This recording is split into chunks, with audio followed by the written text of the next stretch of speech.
The long women's title run of Rhea Ripley has unfortunately come to a very tragic end. What's going on, guys? Welcome to your WWE Raw review for Tax Day, April 15th, 2024. Hopefully you guys are having a great night. Welcome to the review.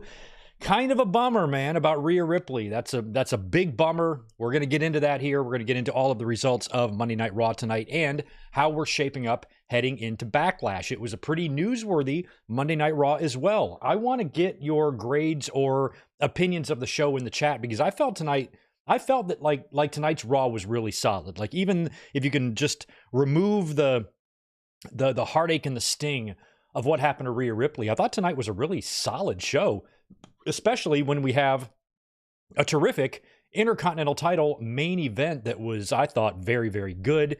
We saw a heel turn there in Chad Gable at the end. We saw new Raw Tag Team titles presented, or I should say, new WWE World Tag Team titles presented to The Miz and R-Truth. We had the in-ring return of Sheamus. We had a Cody Rhodes promo. We had Triple H in the ring tonight. It was a pretty, I think, newsworthy Raw in a sold-out Montreal. I forget the name of the building they were in tonight, but hot crowd, fun crowd. Overall, pretty fun Monday Night Raw. And even with the Ripley stuff, even though it's heartbreaking and we're going to get into it, I think one of the happy accidents and silver linings here in Rhea Ripley's injury is how perfectly it weaves in to the current ongoing story with her and Liv Morgan. Eye for an eye, tooth for a tooth, shoulder for a shoulder for a shoulder.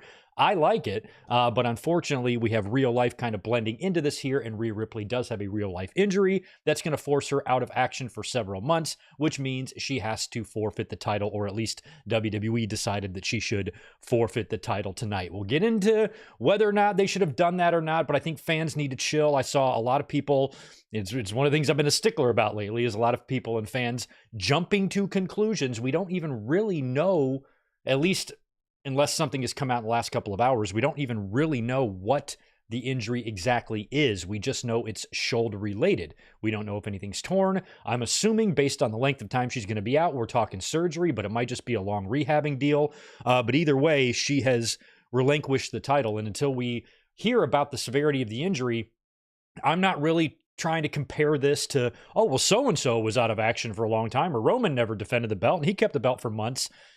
It's not the same thing, and we'll talk about why here in a little bit. But unfortunately, Rhea Ripley has forfeited the title, and they have not yet announced how they are going to crown that new champion. So they will probably do something stupid like a couple triple threat matches, and then the winner faces, or a little mini tournament or something like that. They'll probably even include some SmackDown stars, and we are on the verge of that draft as well. So I don't know how that's going to work out.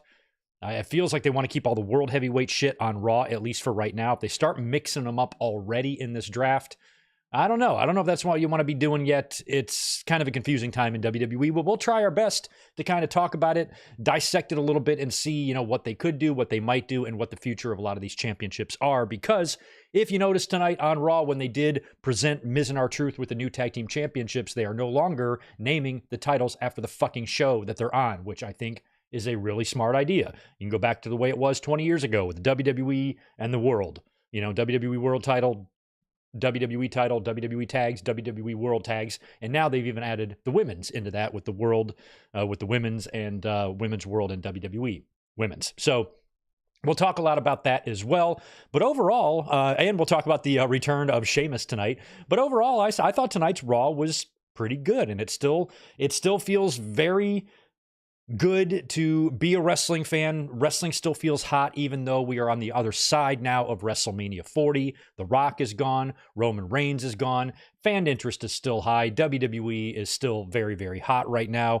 Triple H and WWE's new vision, new era. And, we saw more of that great production tonight. I think WWE is definitely heading in the right direction from a fan's perspective. I'm liking what I'm seeing from them, and I hope they just continue to roll, because for the first time in a long time, shout out to Ibu of Wrestle Purists, who put up a clip of, or maybe he retweeted the clip, I forget, of, when the Muppets hosted WWE Raw, years ago with Jack Swagger and whatnot. I'm like, think about those days and think about where we are now, and it's just nice to not be fucking embarrassed to be a wrestling fan, isn't it? I think it is. So anyway, we're here to talk about tonight's Monday Night Raw. Thank you so much for being here. Happy Monday to you. If you're just kicking off your week, I wish you a great one. I hope it's awesome, and I hope doesn't suck too bad, because the beginning of work weeks can suck sometimes. But welcome to everybody who is here in the chat right now. Good to see everybody. Again, happy Monday to you. We'll do some quick shout outs here, hit the channel members, hit some super chats, and then we will get into Monday Night Raw. I don't have a lot of wrestling news written down. I read some of the pre-Raw plans. I heard about the Ripley stuff earlier on in the day. But in terms of anything else, other big stories that are floating around out there, if there's anything you want me to touch on, let me know in the chat. But tonight is pretty much just going to be about Monday Night Raw, Rhea Ripley, Backlash, Cody, championship belts, WWE's future, that type of stuff. And of course, what we might see from The Rock when he comes back, because Cody did hint at some things involving The Rock, which I think could be interesting. And also we should, and we will probably discuss the Uncle Howdy shit is too, or Uncle Howdy stuff too. So lots of stuff to get into this evening. Let me pull my monitor closer to me so I can read these. But good to see Zane G. And All Sports Are Scripted. We got JJ Leg in here as well. We got Zach Palgett and Jay Lambo, Victor Colon, and Super Fluffy Toaster. What's up? 7th season, hitting all these channel members first. We got Barry MK, my boy from Hawaii. What a dumb way to end Rhea's run. Well, it's not their fault. They didn't plan this.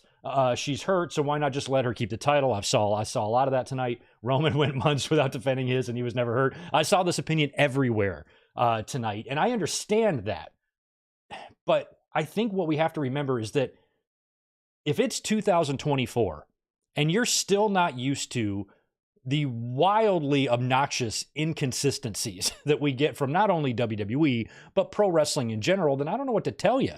I mean, these are just things that, you know, I've talked about certain scenarios being able to apply to certain situations. Rhea Ripley is a full-time star on the shows, on the house loops, representing the brand, the title, the division every night. Roman was not. Roman was clearly and admittedly a part-timer, a semi-retired part-timer, a box office draw, which Rhea Ripley, I also think is, but not to Roman's level. And Roman is one of those people like a Brock or someone of that stature that's just going to have different rules than everyone else. So I cannot compare Rhea Ripley's run to Roman's run, because we know how many months Roman, how many months did he go without defending the title? It was a long time. It was like he was just defending the championship on the big 4 pay-per-views, and that was it. But that's because he's Roman. He has different rules, you know, and with Rhea Ripley, her situation, her spot on the card, her spot on the roster, maybe it just wasn't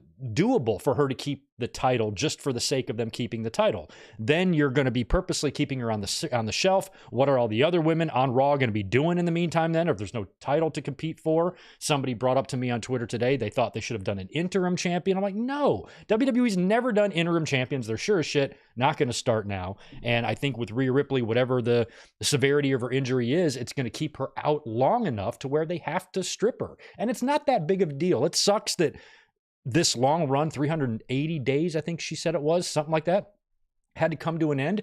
Don't get me wrong. But if she's just out for a couple of months, who's to say she can't just walk right back in the door, take the belt back at SummerSlam, and take it right into WrestleMania 41 to face Bianca Belair? It might all work out. So I'm not really that upset about her forfeiting the title. It sucks, but that's the breaks. We've seen countless title forfeitures before. I think this one maybe bothers fans because, you know, Roman didn't have to do it, or there might be another example out there somewhere where a champion didn't defend it for a long time. Seth Rollins comes to mind, had something like that where they, you know, tried to keep the title on him, didn't they? I forgot, something like that. But, you know, it's just not, this probably was the best thing for the championship, to just crown a new champion, let the division keep moving, and Ripley can walk back into it when she's ready. And tonight, prior to her coming out, I tweeted, I said, what I want to see from Ripley, because she's different. She's a different type of competitor. And she doesn't come off, this Rhea Ripley character doesn't come off as someone, to me, who would come out there and sob and weep. It was my dream to be WWE Women's Champion, and now I have to forfeit the title, and this is the worst, and just crying and getting all this sympathy. No, fuck that. If I were Rhea Ripley, I'd come out there pissed off and vowing to completely fucking murder whoever the crazy bitch is that's holding this title when I come back, you belong to me. And she pretty much did that. And it fits so perfectly in with the Liv Morgan stuff. I actually like it. This is one of those things where I don't think forfeiting the title is bad in terms of the story. It doesn't fuck up the story too badly. It actually fits quite nicely into it.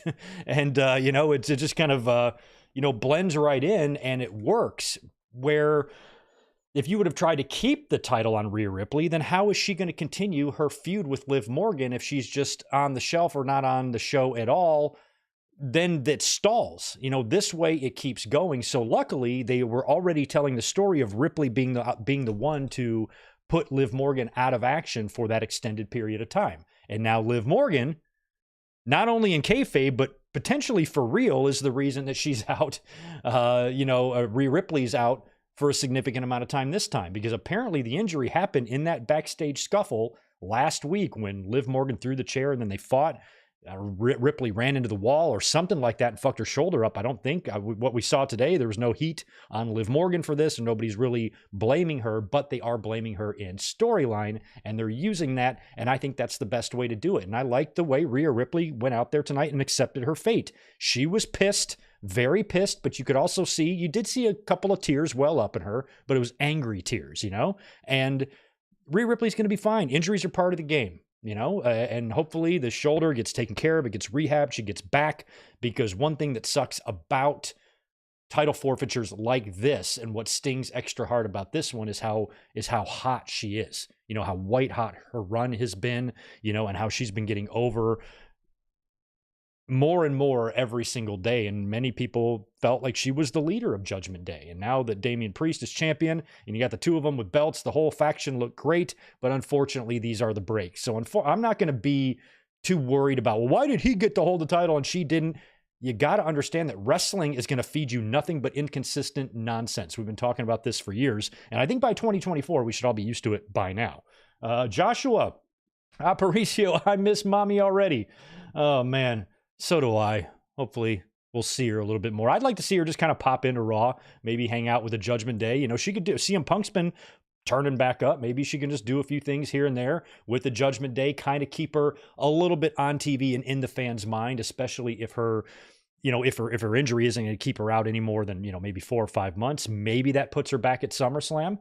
And I would do something. I would have Liv Morgan win this title and just completely turn her heel and just do what Drew McIntyre's doing. Just troll Rhea Ripley and revenge tour. I got you back. I'm the champion now. Ultimate revenge, and then maybe have Ripley come back early. Like, don't clue the fans in when she's healthy. Fans might be expecting her back like maybe in a month, but probably 1 more month. Ripley's going to come back, and then she comes back that night and attacks Liv Morgan or something like that.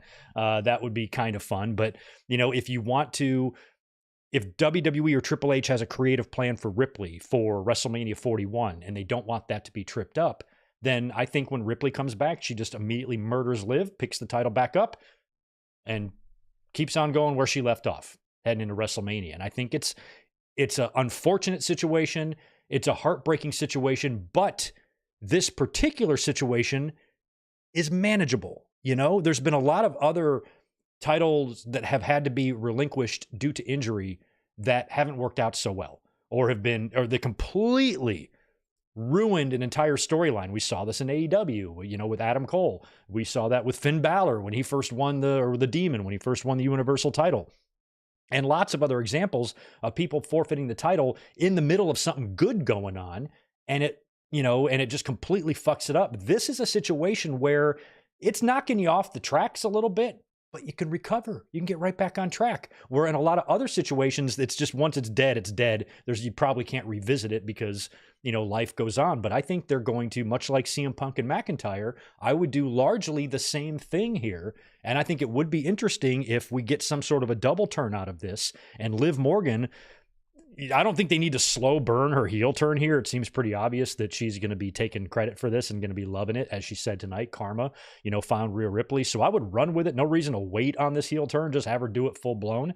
And then maybe when Ripley comes back, she's just going to be, it's just like when Triple H got injured. Triple H got injured in 2001 as a heel, but came back to a hero's welcome in 2002. It's probably going to be something similar like that for Rhea Ripley. We're all going to be happy to see her back, and she's going to get a huge ovation when she does. And if she comes back as a babyface to see a heel Liv Morgan and she just fucking eats her for lunch, and maybe, you know, Judgment Day is still running as heels, but now Ripley's back as a babyface, and maybe that causes some stuff, and that would lead to the, you know, the finally the split of Rhea Ripley and Dominic after a couple of years. You know, all of this stuff has potential for storyline in the future. So even though it sucks for Rhea Ripley personally, all her fans like us hate it for her.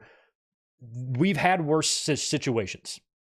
That's all I'm going to say with this. So we will see. I miss mommy. Max Pokebruh, good to see you. Denny Downbat is here as well. Long camera from Jay to Sammy was great. Awesome. It definitely was. We'll talk about that. Who else we got in the house? We got Sonic Plays. Trying to get all the channel members. Barry, sorry about my last suit. You never have to apologize to me, Barry. We're friends. No, but I saw that a lot. That was the first thing that was coming up in a lot of people's minds, and they're not wrong. You're not wrong to make that comparison. Well, why the fuck did Roman get to sit on his ass for a year, but Rhea Ripley's just going to be out a couple months and they forfeit the title? I get it. It's not like I don't see what you're saying. I just think that there's no one set of rules for the entire roster when it comes to that type of stuff. It's all situational. You make a decision based on the situation you're in. And I think that's all they did here. So, but granted, it's inconsistent and it doesn't make sense, but that's kind of been WWE and pro wrestling's MO. If we sit here and dissected everything that doesn't compute or match up, to what they have done previously or other examples of the past, we're going to be sitting here all damn night, man. Good to see Nick Musser here as well. T85, Ricky, Roman Stone, Doug Unfunny. Hit out a couple more names in there. Brandon McNeil is in the house. Good to see you as well. The Juliet is here. Good to see you. Yeah, interim titles is not something, if I'm WWE, I want to get in the business of doing, so that would be fucking dumb. I'm starting to lose my my place here. Reese Jones, 20-month member. Some of y'all are coming up on 2 years of memberships. That's crazy. So glad they introduced new tag team titles and changed the name. I expect the same on SmackDown, which means they can switch shows in a draft without needing the dumb title swap anymore. Yes, exactly. Without those stupid names attached to them, then they don't have to do those stupid belt swapping ceremonies. And I don't know why they just didn't do this from the beginning. It felt like they kind of had it right in 2002 and 3 when they had the 2 sets of tags and the 2 world titles, and one was WWE, one was World. Seems like Triple H is trying to reorganize that again. And I'm very glad that the red tag team titles are gone. And this Friday on SmackDown, I'm assuming Triple H and Nick Aldis will do the same thing for whoever the fuck the champions are over there. Oh yeah, Theory and Waller will probably be receiving their new championship belts. And we will be talking about those championship belts here in just a minute. Good to see Brian Spencer in here as well. Anybody else whose shout outs I missed, I apologize for that. If you don't mind, could you do me a favor and smash Mr. Thumbs Up button for me? If you're watching me right now and you like what you hear, please consider subscribing because we do this a lot. We're up here a couple times a week. Raw reviews, podcasts on Saturdays, watch-alongs on Sundays, videos during the week. I do have a few production changes ongoing right now behind the scenes that you'll start to notice trickle in a little bit. Working on some new stuff and might even be working on a new little studio setup. Not sure yet. Stay tuned. But now that WrestleMania is over, I'm kind of back to work and getting some other things figured out. So this channel will not be hurting for content leading into the rest of the spring and the summer. So I think we should probably start talking about tonight's Monday Night Raw, even though I've already talked a lot about it with Rhea Ripley. Cheers to you. Here we go. And even though we just spent a few minutes here due to a couple super chats chatting about Rhea Ripley, we're about to chat about it more. First thing though, I want to read some of these grades. Look at this. For Raw tonight, 8 out of 10, 10 out of 10, 7 out of 10, B. These are all pretty good grades that you guys are giving the show.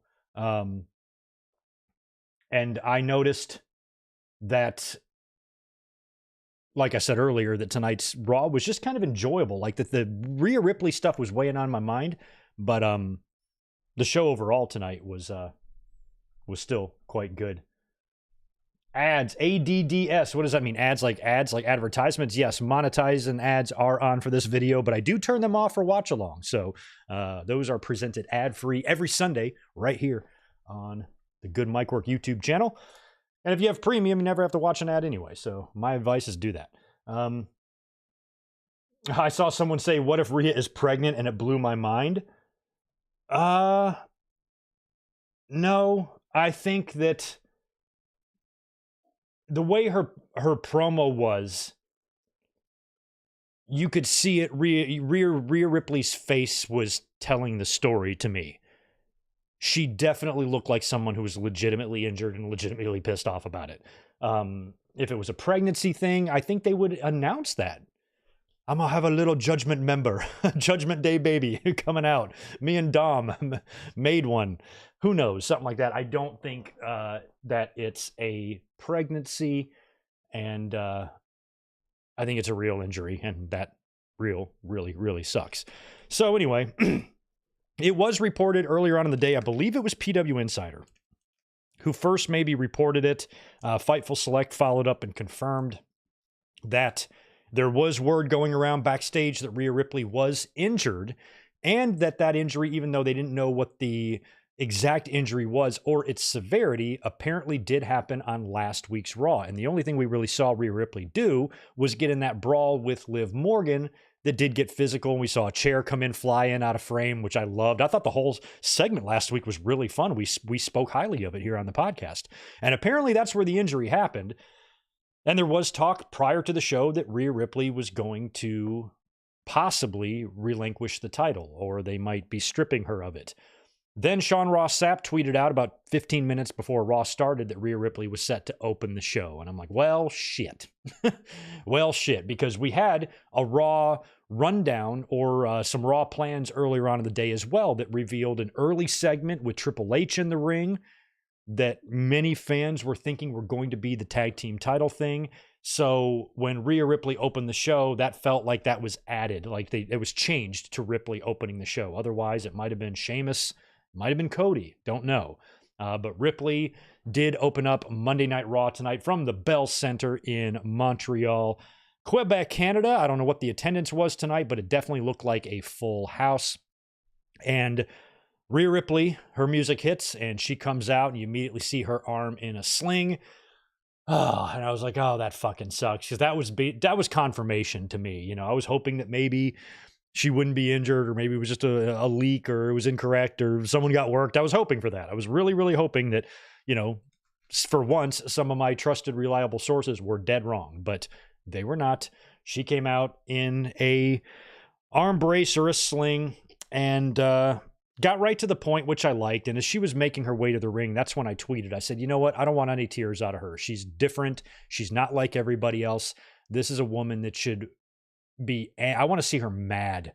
I want to see her fuming mad about this and vowing to straight up murder with her bare hands, whichever one of the unfortunate hoes in that locker room winds up with my belt. And that's pretty much what she said, wasn't it? I mean, she said, I was suffered an injury. They are forcing me to forfeit the title because she's going to be out for quite a few months, she said, or several months. You know, they didn't really give you any sort of a timetable here. Without me knowing anything, I would hope something like this wouldn't keep her out any more than 5 months, which would put her back maybe September-ish.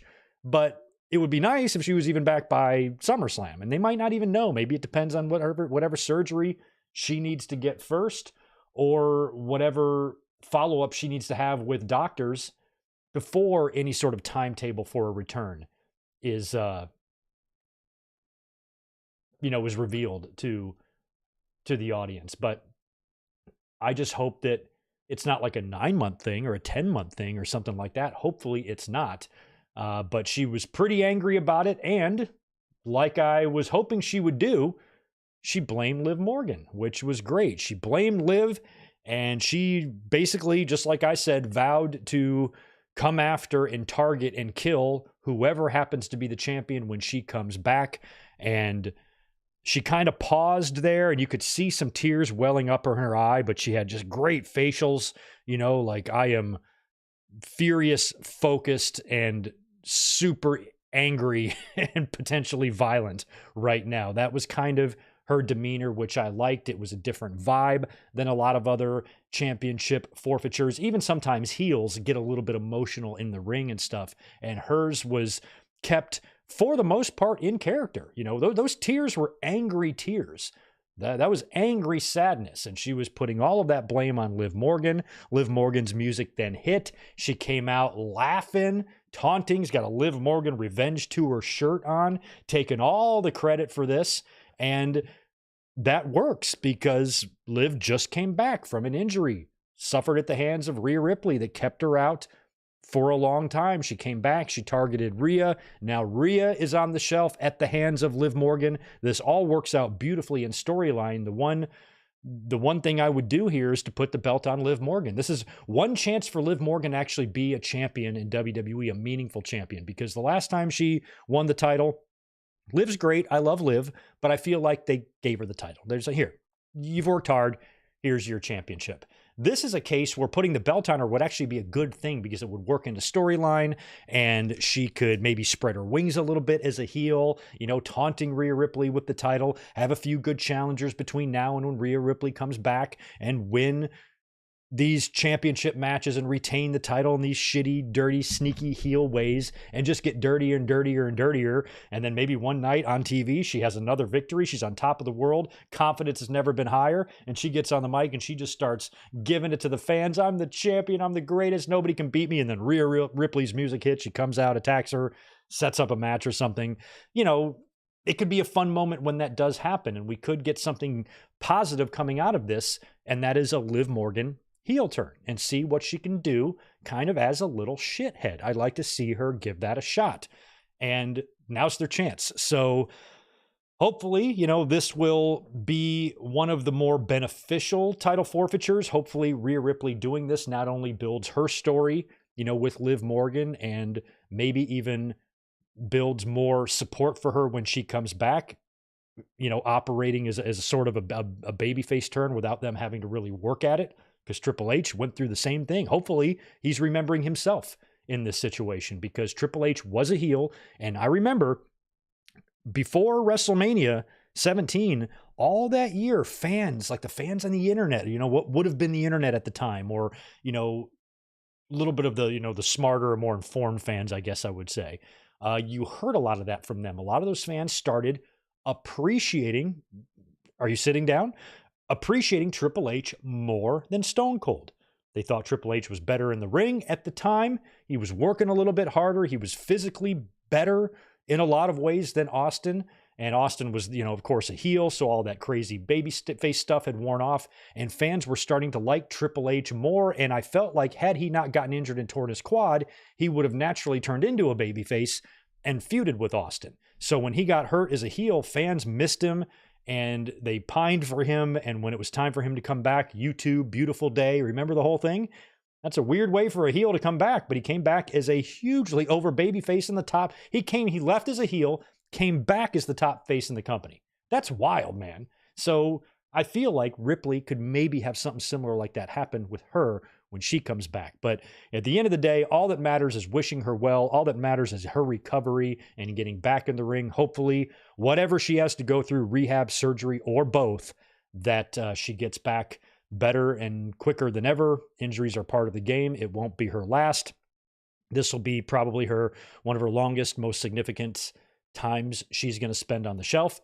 That a lot of wrestlers, frankly, at the top have to go through. They've all had to go through this. All of them. All of them, except for maybe Jericho, who never seemed to get hurt. But, you know, Cena and Orton and Batista, and never really remember Rock getting hurt either, you know, except for that match with Cena, and then he never wrestled again after WrestleMania 29. But, you know, Rock wasn't out a lot with injuries either, except for right at first when he came back and turned heel and joined the Nation. But all the top stars, you know, the Austins and the Edges, everybody's just been out and had to spend significant time away from the ring. All of them. So it's going to be no different for Rhea. She'll handle it just fine, and we wish her the absolute best upon her return. Really, really a shame.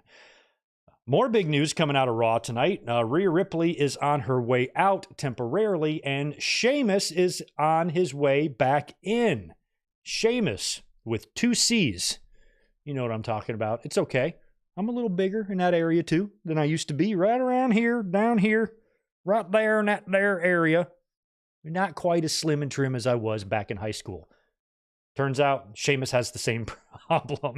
Coming out there looking a little thick in the middle there, Sheamus, but it was good to see him back. He kind of had like a remix of his old It's a Shameful Thing song and another song, kind of like some mashup or something. I couldn't even tell what I was really listening to. He took on Ivar. He looked, despite the fact he looked a little bigger, he's got some different, kind of different ring trunks. He's not wearing classic short trunks. He's now wearing like the sort of short ones, almost like the MMA style trunks is kind of what he's wearing. And it looks weird on him. I'm not going to lie. But you know what? Even people in the best of shape can still have a muffin top. Not that big of a deal. And plus, he was in there with Ivar, and even though I was worried that maybe Sheamus had slowed down a little bit physically, he's every bit as strong and brutal as he ever was. My God, just fucking up Ivar. And I loved they did this spot and it went right into a commercial, which was wild, but he hit Ivar with a second rope white noise, and seeing them get into position for that was crazy. A couple things I noticed on tonight's show, and one of them was in this match, they're kind of doing like an overhead camera shot now. When Jey Uso hit the splash on Balor tonight, it was the same thing. And this overhead camera shot was wild because it shows Sheamus trying to position Ivar, and the whole time I'm watching, I'm like, this is going to be a fucking disaster. This is going to be a disaster. They're going to fall right off the ropes here. Sheamus is rusty. This is going to be a mess. And Sheamus held him up and held him there for a second, kind of talked with the crowd as Ivar is on this guy's shoulders. Yeah, okay, I guess I'll fall now. And he falls back with the white noise. Great stuff. They go to commercial. They come back. Sheamus polishes off Ivar with a kneecap, I guess he's calling it, kind of like a bro kick, but a knee, and then hits the bro kick after that and is victorious upon his return. So welcome back, Sheamus. But I don't know what they're going to do with him or what sort of direction they're going to put him in. This was just a return basic match. Welcome back, Sheamus. Here's a guy for you to beat. In terms of what he's going to do in story, I don't know. I don't know if he's going to stay on Raw. We got the draft coming up on April 26th. So that'll be in a couple of weeks, April 26th and April 29th. It's a SmackDown and Raw combo. We're going to be doing the draft. I feel like if Sheamus was going to go to SmackDown in that draft, then he would have just returned on SmackDown. So I feel like Sheamus will probably stay on Raw, most likely, even after the draft. Otherwise, I don't think they would have put him on the show. So once, maybe next week he'll start something. I don't know what the hell he's going to do. I think maybe, Jey Uso is going to be facing a Priest first, but, maybe Priest and Sheamus could do a little something. I don't know. I don't fucking know. But anyway, welcome back, Sheamus. There was a lot of curiosity and talk about his contract status, if he was going to stick around in WWE. He had a lot of problems with the attention that, Roman Reigns and the Bloodline was garnering and how much TV time they were gobbling up. And there was some talk that maybe he'd jump over to AEW and go join Edge, but sounds like he's back. He might just be coming back to finish up his contract. Maybe he's got a year left. He's just got to bust that out and then he can go. But, at the same time, Sheamus ain't young. I think he might be younger than me, but not by much. So, how many more years has he got? 10? I doubt it. I think more like 2. So, welcome back, Sheamus. Always liked you. And hopefully you can have a decent run here upon your return. Then after that, we got the big in-ring presentation with the new WWE World Tag Team Championships. So Triple H's music hits. He comes out to the ring. Adam Pearce is in the ring. There's a podium there. And you could tell there's 2 belts on the podium. I'm like, great, thank God, because I don't know how many months ago it was that it was revealed that WWE was screen testing for some new tag team championship belts. When we heard the description of those belts at the time, it didn't seem like either one of those resembled what we saw here, although maybe it did. There was like a red and black one, and these were probably it. There was also like a red, white, and blue one. Maybe we'll see those on SmackDown. But Triple H then came out to basically confirm what we already knew. The whole reason that 6-pack ladder match shit was set up at WrestleMania is so they could split these titles back up. It's been something that I've been adamantly against. I'm not a big fan of this. I thought that the tag team champions, floating brands, having one set of champions made the titles more valuable to me. They were more interesting to me. I cared about the tag team championships more in the last 18 months than I have in 25 years. I peaked up a couple of times and they've had some moments of greatness, Usos and New Day and shit like that. But for the most part, I've not given a fuck about these 2 sets of ugly ass tag team championships. So Triple H announces that we had 2 tag team champions come down with the belts at WrestleMania. So therefore, we're going to, I guess he just says we're going to unveil new titles to get into this new era, whatever the fuck he says. I don't remember. He brings out Miz and R-Truth, who come out with their championships. This segment was a mess. R-Truth is funny. I love R-Truth a lot. He's great. But I almost liked him better when he was having more plausible confusions, like he might get a couple people who sort of look alike confused, but there's no reason for him to think that Johnny Gargano is HBK and shit like that. So it's just weird. So Miz and R-Truth come out there. Triple H unveils these new tag team championship belts, which are still rounded. They got the round front. They're red, or they're black with red on it. I can't even describe them. I can't think right now. You guys saw them. You let me know in the chat what you thought of these tag team championship belts. To me, anything was better than what they had. To me, anything was a step up in an improvement from those ugly ass championship belts. I've hated them since the day they've come into existence almost, and I cannot believe they had lasted as long as they did. How long has that design been around? Since like 2011 or 10 or something like that? It's fucking ridiculous. So these new tag team championships, they weren't the greatest looking titles, but anything is an improvement from what we had. And they did kind of resemble the world heavyweight titles that Damian Priest and Rhea Ripley currently carry.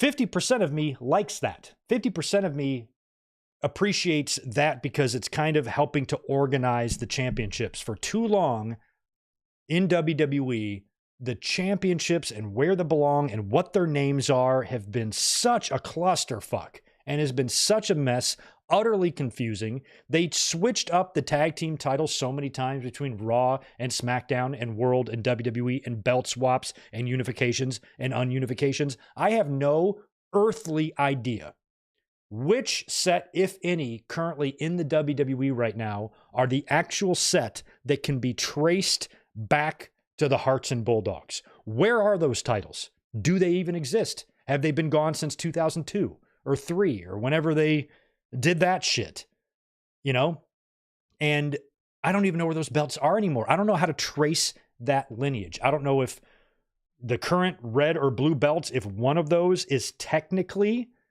the old WWE tag team titles that Demolition carried and shit, or if those are just completely long gone. I've really hated that. It's really bothered me. And I'm like, if the company just has one set of tag team titles, that's just the way it should be and should always be. That way you can have the teams floating between brands, creating fresh matchups and giving different teams opportunities to challenge for the titles. But the problem is in wrestling today, wrestling likes to give a lot of people championship belts. And I think part of the reason why they have 2 titles is so more teams can win them. And that is no way to increase the value of your title, in my opinion. I understand that in modern WWE with 2 shows and all of this content that you produce weekly, and that you do have a division that right now is arguably strong enough to support 2 champions, at the end of the day, it's like I said last week, if you have 2 champions, how many tag teams can each brand have? 5 each? How many tag teams are on Raw? I can't even count them, right? With the fucking Creed brothers and DIY and Truth and Miz and Judgment Day and the Viking Raiders are injured. Who the fuck else is there? I mean, it feels like each brand can't have any more than 4 to 6 tag teams. So if you're the champions, that just means you're the champions of 5 teams. The 2 of you are champions of 8 other people. If you're the champion of 5 teams, that means you have a 20% chance of being champion. It means that likely everybody is going to be champion. And I just don't like that. If you have one set of tags, they just work better in my mind. They feel more important. They can main event pay-per-views, shit like that. Where if you have 2, not so much. So I don't know. I'm probably, I think the audience is probably split on that. There are some of you that probably don't know any other way. You've only been alive when they've had 2 sets of tag team titles. So this is totally normal to you. But to me, it's not, and it's never been. And now that we're going back to this, I'm not that much of a fan of it. But if that means we can get rid of these ugly championships, then maybe I'll be okay with it. I can swallow this one a little bit easier because at least we got new tag team titles. Maybe they'll grow on us. So far, I'm split on how they look.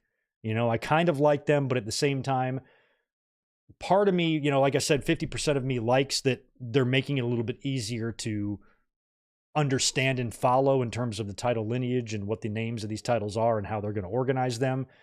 I'm not sure if I like the Rhea belt, the Priest belt, and these belts all kind of resembling each other. The names should resemble Women's World, Men's World, Tags World. That's fine. But having all the championships look alike, I don't know. It feels a little bit lazy. Now, on the other side, on SmackDown on Friday, I'm assuming that we're going to get two championships that got the big W in the middle of it, aren't we? So it's probably going to be a version of the belt that Io Sky and Bayley and Cody Rhodes currently have, only in tag team form. And that leaves us with the women's tags. I guess they're going to remain one belt that does float because it would be really stupid to have two sets of those.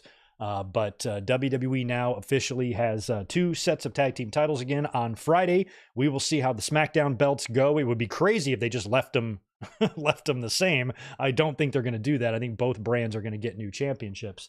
And I guess I'm just going to have to live with it, aren't I? Now, R-Truth, like I said, he was a total mess out there, just getting everybody confused and talking fucking nonsense. It was really a discombobulated type of aftermath there once the titles were presented, and Triple H just finally just gets fed up and is like, can I just go? I felt that way watching the promo. So Triple H just leaves, and Adam Pearce is like screaming at R-Truth in the mid. R-Truth saying, you just made the boss walk away. What the fuck's wrong with you? And basically instructs the tag team champions to go sit at ringside while we crown new number one contenders, as there was a triple threat tag match up next. And that was between DIY, the New Day, and the Creed brothers. So they were going to do a triple threat tag here. Winner of this would be the new number one contenders for the tag team titles. I guess that match will happen at Backlash. Turned out to be DIY getting the win there, beating New Day and the Creed brothers. So they will now face R-Truth and The Miz either on Raw or at Backlash, wherever that might be. And it should be noted here, too, that during I think it was New Day's entrance, we had some more creepy, what we're assuming is Uncle Howdy stuff with a QR code on the screen that then took you to a video link that then took you to another video, just more breadcrumb trail stuff that we went through with the White Rabbit and whatnot. And there was some talk this week in a report that Eric Rowan had to pull out of an indie date due to some already existing contractual obligations. So a lot of speculation that Rowan is heading back to WWE to be a part of this. Last week, the text on the screen said, "You forgot about us." And I was kind of thinking Alexa Bliss maybe, but might be some former Wyatt family people like Eric Rowan. And apparently he was also spotted in Pittsburgh, which is where all the talent goes to get medically cleared by doctors. Whenever somebody comes back, a lot of times they're spotted in Pittsburgh first. Eric Rowan was. And they could be, bringing back some big Uncle Howdy Wyatt family thing with Rowan and Bo Dallas. We will have to see, but they definitely have some sort of plans here. And we got more teases of that tonight during that triple threat. We'll see when we get any sort of debut here at all with these guys, or perhaps girls.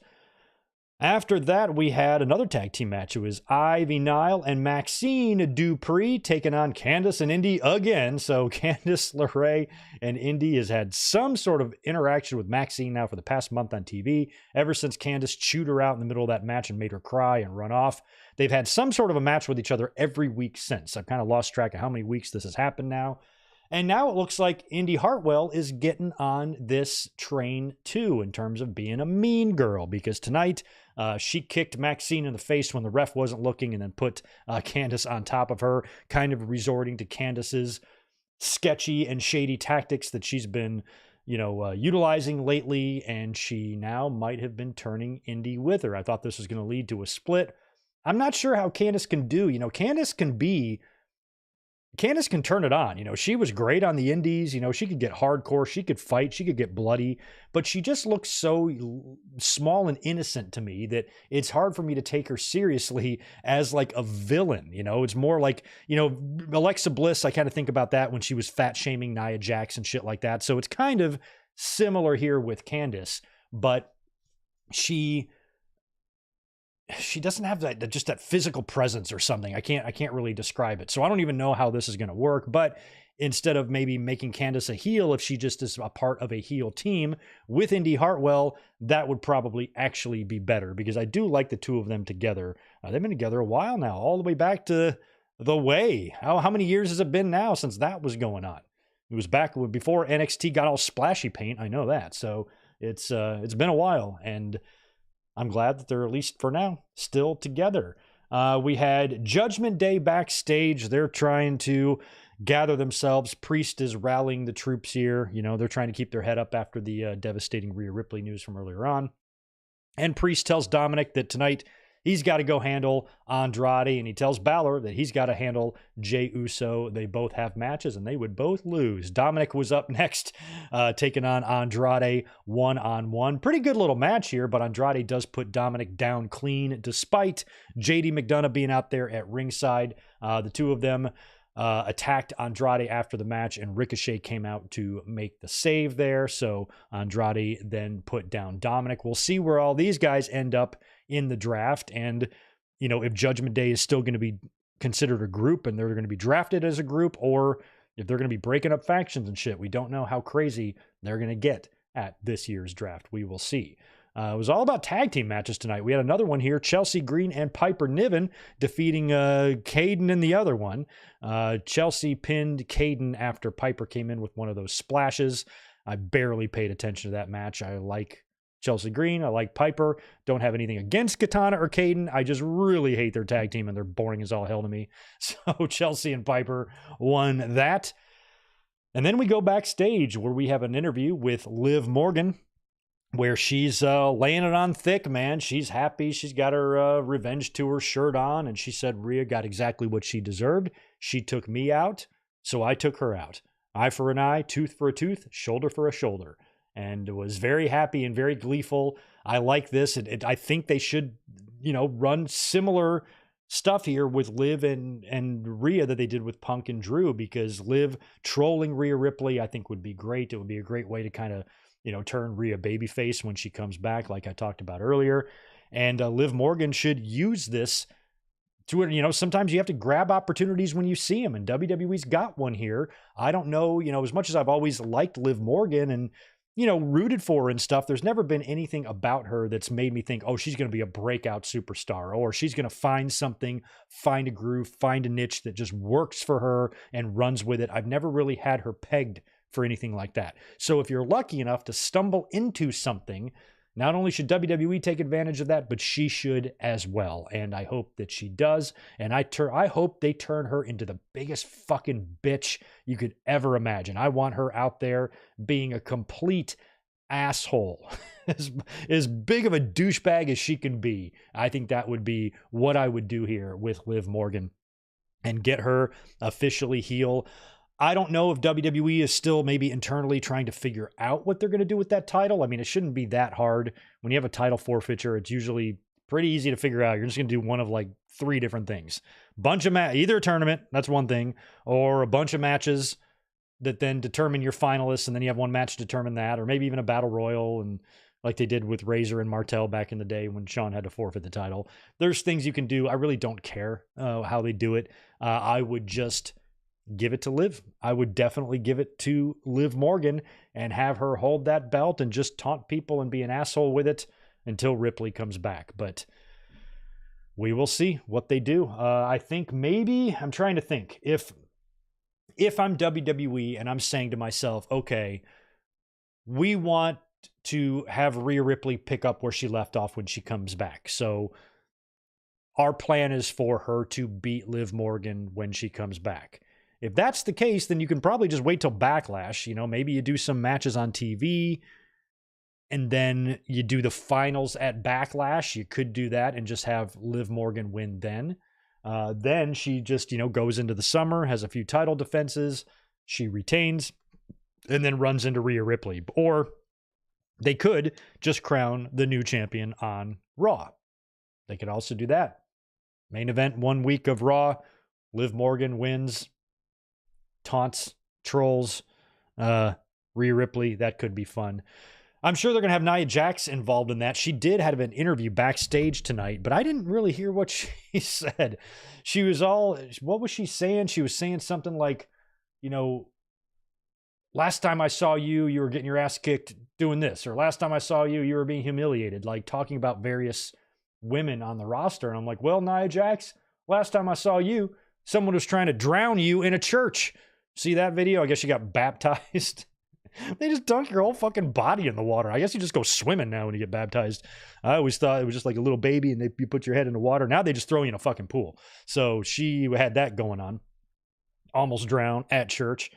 So she started rolling off a bunch of shade to the other women, but I didn't really hear what she was saying. If I wasn't so kind of into this Liv Morgan stuff and how she could use this in the storyline, and I think she's the best person to be the champion right now. If it wasn't for that, if Rhea Ripley wasn't feuding with her at all and she just got hurt and had to forfeit the title, my money would be on Nia Jax to win the title. I was even thinking tonight that if if Ripley was okayed enough to get physical, like if she needs surgery, but she could technically go out there and drop it, maybe have Nia Jax attack her, or maybe set up a title match with Nia Jax and Rhea Ripley and then have Liv Morgan attack Ripley, take her out, and then Jax capitalizes and wins the title or something like that. But whatever Ripley's issue is, it would not allow her to get really physical at all, which sucks. But Nia Jax, is still... If WWE doesn't want to do the Liv Morgan thing, they could put it on Nia Jax. I just think Liv Morgan works better for the story, so we'll see. But that's what I do. We got the American Nightmare, the undisputed WWE champion. The more and more I look at this, it definitely feels like the Universal is gone. They're dropping that stupid Universal name, right? So now it's still a stupid name because it's undisputed. I don't know how it can be undisputed on the same show where another world champion currently resides, but that's what they're saying. Cody is out as the undisputed WWE champion, and he had to come out and respond to The Rock because, we did see Cody on SmackDown where, he talked about his Backlash opponent, which we know is 99.99999% going to be AJ Styles. He hasn't really responded to The Rock yet, so he did that here tonight. And he talked about The Rock and talked about how, upon learning that The Rock had trained hard for 10 weeks and flew in world-class trainers to get him in ring shape, that he feels that Rock's got a lot more than just one more match left in him. And that's kind of important there. Cody kind of hinting at the future that, Rock's not just going to come back in one more time to job to Cody. He's going to come in here for a couple of matches. And like I said last week, I'm like, oh God, what if they do something like they did in 2012 and 13 where, Rock's off the rest of the year. He then faces Cody at the Rumble, wins the title from Cody, and then gets to defend it against Roman Reigns, who probably wins the Royal Rumble at WrestleMania. And the two of them wind up getting their championship match they wanted last year. They just had to wait an extra year to get to it, and Rock had to take the belt off of Cody. I think that's a long shot considering Rock beat Cody at WrestleMania. So the fact that Rock beat Cody and pinned him there makes me feel that Cody's got to beat The Rock whenever that match happens. But then again, you got to assume that WWE and Roman and Rock want to do Rock and Roman Reigns. So is Rock going to come back in and then lose to Cody and then lose to Roman? Is that how that's going to work? How is that going to work? And how is all that going to tie in? Don't forget about the Bloodline 2.0 that could perhaps be forming on SmackDown right now with Tama Tonga and an incoming Jacob Fatu, who should be here any day. Jey Uso tonight in his promo dropped a little bit of a hint about his brother, a possible reconciliation there, but he was kind of focused on his match with Balor. But Cody talking about The Rock and says that no amount of training, that The Rock does will stop Cody from making him also bleed. He goes, "Raw, you told me that you're going to make me bleed again. Well, if you're going to make me bleed again, you're going to bleed with me." And, vows to take out The Rock whenever that happens. So whenever that does happen, we don't know. I don't know if that's going to be SummerSlam, or if we're talking like end of the year shit. It just depends. We don't know when we're going to see The Rock again. I kind of hope that The Rock and WWE keep that under wraps, and then he just kind of randomly turns up or something. And I'm like, oh, he's back way sooner than I thought. I don't know what his movie schedule is or his filming schedule or whatever Rock is going to be doing in the next, several months. With that, I don't know. But if Rock does want to come back and have some sort of a final series of matches before he finally gets out of the ring completely, he can't be going back and making movies for 2-3 more years and coming back and doing this. I already felt like he is too old to do this. He proved me wrong at WrestleMania. He wasn't great, but he passed. He was way better than Jericho is now.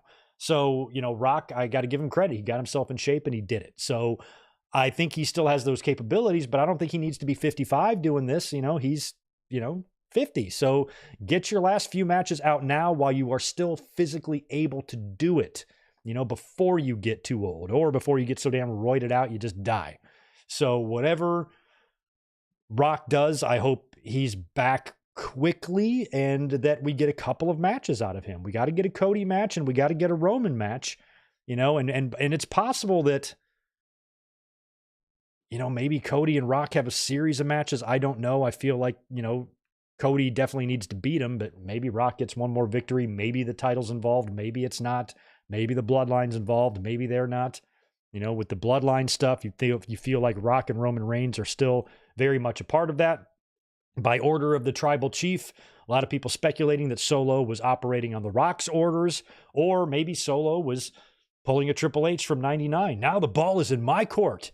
And he brought back X-Pac or Tama Tonga to come join the bloodline and form the new army.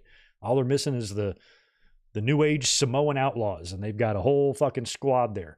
And, of course, we have War Games coming up in 7-ish months, 8 months, something like that. You get a nice, good story going here, and we could get Roman and the Usos against Solo and the other one, Tama and Jacob. That would be a mismatch. Roman and the Usos would fucking murder them. But you could add other players into that. You could add you could add The Rock to the Solo squad, and then you could add Cody to Roman's, or better yet, Sammy to Roman Reigns. Imagine Jay and Jimmy and Roman and Sammy on one War Games team. Oh my God, babyface War Games team. Holy shit. The options are endless for that type of stuff. Because when you think about the bloodline, what they could do, what The Rock could do, what Roman could do, what Roman could do with Rock, what Rock could do with Cody, what Roman could do with the bloodline, what the Usos could do with Tama Tonga and Jacob Fatu, who are the two sons of the Islanders, one of my favorite tag teams as a kid. And I fell in love with them when they were baby faces. And I remember I was watching, it was 87. They were facing the Can-Ams on TV. And I already thought that was weird because it was kind of like a babyface match, I think. And then Bobby Heenan showed up and he joined and turned heel, or the Islanders turned heel and joined up with him. It was something like that. I remember watching it, being bummed out because I always liked the Islanders, but they were better as a heel team. And they were one of my favorite teams. Haku got tag team gold with Andre, but I would have loved to see the Islanders win. But the Tonga kid, he was not in the company that long. And then when he left in the 80s, they did bring him back. There was something going on. You guys remember this? It would have been, I'd say 1996 in WWE. It was back when they resurrected Superstars and they ran it on USA Network. A couple of guys, Samoan guys in suits, started appearing in the aisleway during matches. And one of them was the Tonga kid, I believe. I think the other one might have been Samu. I don't remember, but there was two guys and they never followed through. You saw them maybe 2 or 3 weeks and then never again. And I think one of those was the Tonga kid, much bigger Tonga kid by that point, but he was not in the WWE after 1989 or whatever. So the Islanders, their sons in the WWE teaming up to take on the Usos, that would be very exciting for a fan my age. I think that would be cool. So the bloodline stuff, there's so many possibilities there, so many things they could do, and so many different ways they could take us into WrestleMania 41. And with these matches that we could potentially see, are they waiting to do Cody and Rock at WrestleMania 41, or is Cody and Rock happening earlier? And when is Rock and Roman going to happen? Because that's going to happen too.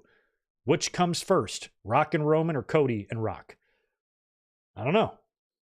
We will see. But anyway, after Cody talks about The Rock, talks about his future, and acknowledges that he might not have very many Raw moments left because he's going to be on SmackDown a lot now. And another question I have regarding that WWE draft, you know, having all of the WWE world titles and the WWE titles, do you guys think that WWE, and would you prefer this as a fan, do you think WWE wants to keep all of those for the most part on the same brand?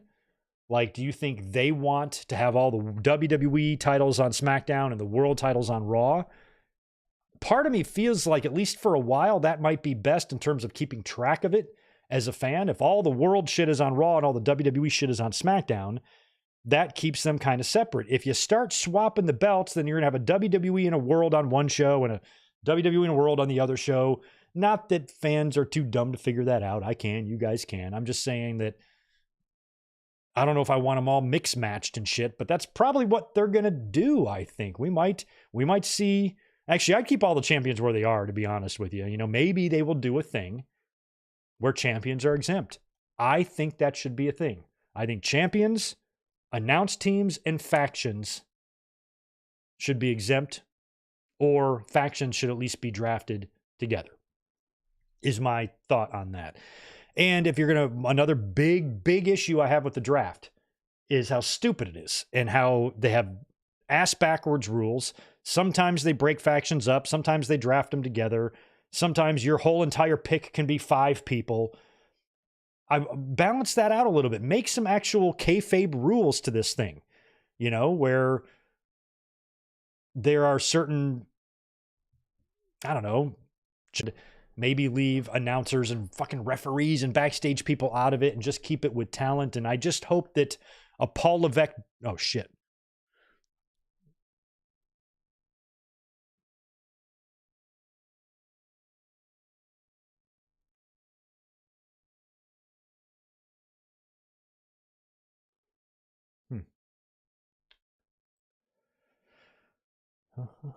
Shit, fuck.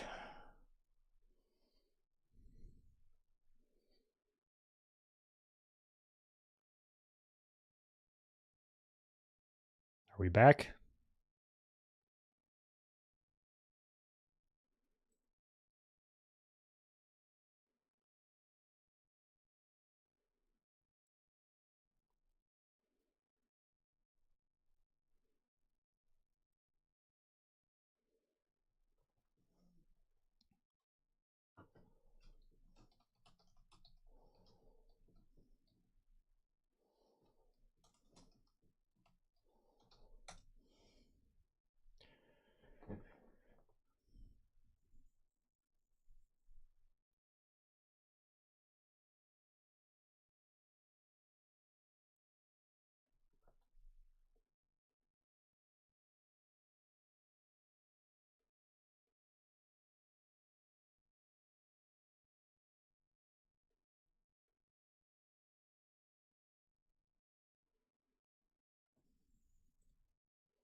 All right, are we back? Are we back? Are we back? I think we might be back. All right, guys. I have no idea what happened there. None at all. It says I had poor connection. I look like I'm back now, but it's been a while since that happened. Internet's working. Nothing's going on. All right. I'm sorry about that, but I think we're back, at least for the moment, right? Looks like I can be seen. Okay. Yeah. All right. Thanks, guys. Sorry about that. I don't know what to tell you about that. Hopefully we will not have another interruption. That hasn't happened in a while. It's happened before. Really sucks when it happens on a watch along and we have a timer and shit, but it's been a long time since I've had one of those problems here, but internet is fine. I'm hardwired right in. That's what sucks about live streaming. It can just be shoddy. No matter how much good equipment or good computers or good internet you have, every now and then something will go down. All right, I think we're okay. I look like we're We're stable here. Everything's stable. Our heart rate has stabilized. We might be good. Now, you guys just have to remind me what I was talking about. I think I remember. I was talking about the draft, right? I was talking about the WWE draft and how I don't know if WWE is going to, how they're going to handle the championship belts. Are they going to have all the, WWE's on one and all the worlds on another? Or if they're going to intermix them, I don't really know yet. But Cody definitely acknowledged that this could be one of his last nights on Monday Night Raw. So he introduced Jey Uso, his buddy. He brought out Jey Uso, gave him a huge endorsement, said, hey, this is your show now, and wished him well. Their bromance is really, really sweet to see. And he says something like, take care of yourself until we yeet again. He had a couple of dad jokes in there, and seeing the two guys, kind of, hug and embrace was heartwarming and wholesome to see. So Cody bailed out. Jey Uso then comes out because he has a match with Judgment Day's Finn Balor. So it is Jey Uso and Finn Balor up next. Pretty fun match here. Thought it was a lot of fun. Two studs here. We had a Jey Uso victory, splash from the top rope for the win. I mentioned earlier on in the Sheamus match, we had those overhead cameras that kind of provided a really cool angle and camera shot of some of these bumps, and the Jey Uso splash was kind of the same. I really, really liked that. And I liked a lot of the camera techniques that not only we saw tonight, but we've been seeing lately. So after Jey Uso gets the win over Balor, Judgment Day attacks. They swarm the ring. I think Priest is out there first to kind of taunt Jey with the title because that's going to be your Backlash match. So Priest is out there first. Then Judgment Day attacks Jey Uso. He's able to fight them off, though, and runs and retreats through the crowd to escape. So he goes, oh, this was so great. Jey goes all the way up the crowd, and you think he's just going to escape and they're going to go to commercial. That's what would have happened if Kevin Dunn was in charge. But here with, with this new regime, the camera follows Jey Uso up through the crowd, into the concession area where he walks completely through the arena, right out the front door where Intercontinental Champion Sami Zayn is standing right there looking up at the sky. And Jey Uso comes out and he goes, the hell are you doing out here, man? He's looking up. He's like, what the fuck are you looking at? And Sammy's just like, man, I grew up right down the road from this place. I went to my very first wrestling show ever in this building, and I'm just taking it all in, and I want to go into this match the same way I came to the arena that night, through the front door. And he just walks, and then we transition away from Jey. We're with Sami now. The camera follows Sami all the way back the same way Jey Uso just came, through the crowd into his entrance, coming down to the ring. So we had that exit of Jey Uso with the camera following him all the way out. Camera stays there with Sami, follows Sami all the way back in, and just shit like that, just little techniques like that we've seen so much of that are so great. I think every week we can always look for some really fun or well done production transition like that. Last week, even though it was an unfortunate situation, the one they did with Liv Morgan and Rhea Ripley was the same thing. After they brawled, we transitioned right into the crowd, and that was great. And there's little things like that that are just so refreshing for fans, because production is a big part of pro wrestling. It is. I've never been a fan of like overproduction and too much shit. That's why when we talked on the podcast on Saturday about that story about WWE cutting back on a lot of those augmented reality, effects that they do for entrances, and just save that stuff for pay-per-views and big shows, I think that's a great way to do it. That's the way it should be done, because that stuff is expensive and looks cool and is special, and it should be reserved for special moments, not just used across the board on all of your shows. And I think that type of stuff, it was a little bit overdone. It was too much. And knowing, when to limit yourself with production and how to utilize it in, interesting and fun ways, and to make it fresh for your audience, I think is, what WWE is starting to do now. And hopefully, the new people in charge, I forget his name. Is it something Fleming? I forget. Somebody mentioned his name to me tonight on Twitter. But I'm sure they have to know how many decades of the same formulaic stuff we have been seeing for so long, and giving us this, I hope that, you know, in 5 years' time, this doesn't start becoming formulaic. It's all new and fresh now, but I hope we don't start noticing like a formulaic pattern and a lazy pattern. But even if we did, just getting away from what we had, getting away from the Kevin Dunn era, who was a universally disliked human being. I can't think of, I've heard way more, we all have way more negative stories about KD than positive ones. And the fact that he's gone now, along with Vince, who's put his remaining 8 million plus shares of TKO stock up for sale. Once those are gone, he's out. It's just a nice euphoric feeling, cleansing, is it not? Oh man. So just stuff like that. We're not starting to, but we've been noticing every week, pay-per-views, TVs, people are always pointing out something else cool WWE is doing with its production. I don't even remember the last time I saw somebody doing one of those stupid monitor viewings from backstage where they always got to stand on the side of the TV and look at it. Tonight they did one of those kind of with McIntyre where he's being interviewed by Redmond and he's looking at a screen, but they show what's on the screen and then they cut to the backstage area where he's just looking right at it. So they don't have to show you both. They don't have to show you him and the screen. They're just showing you him. And then was he attacked from behind? What the fuck happened with Drew? I forgot what happened there. He got attacked from behind or something happened there. But that's another thing that I've noticed that we haven't seen is those dumb camera angles and shit. So it's just nice. It's just nice. Loving it. And of course, it's now time for the main event. Camera stayed with Sami Zayn all the way into the arena to kick off the main event. I think they went to commercial and came back, and Chad Gable is about to make his entrance. While Chad is at Gorilla, before he comes out, he's confronted by Bronson Reed, who basically just says, I'm going to target whoever wins here. Thanks for telling me. I kind of have a match now. And Gable comes out. I thought it was a really good match. Sami Zayn, of course, is in his hometown. Gable heavily booed, which was smart with what we would see in the finish here, doing this in this town, because I think a lot of fans, not a lot of fans, but some fans would have preferred Gable at WrestleMania. That opinion was out there a lot. And I don't necessarily disagree with it. I'm Team Sami, always will be. Sami's one of my favorite wrestlers in the world. And I was happy that he won the Intercontinental title. But the story was telling me it should have been Gable. The Gable and Gunther trilogy and Gable's heartbreak and Gable's failure, to me, that story should have seen him get his moment at WrestleMania. So when it was Sami, as a Sami fan, I'm not complaining, but the fans who thought it should have been Gable kind of have a point, you know?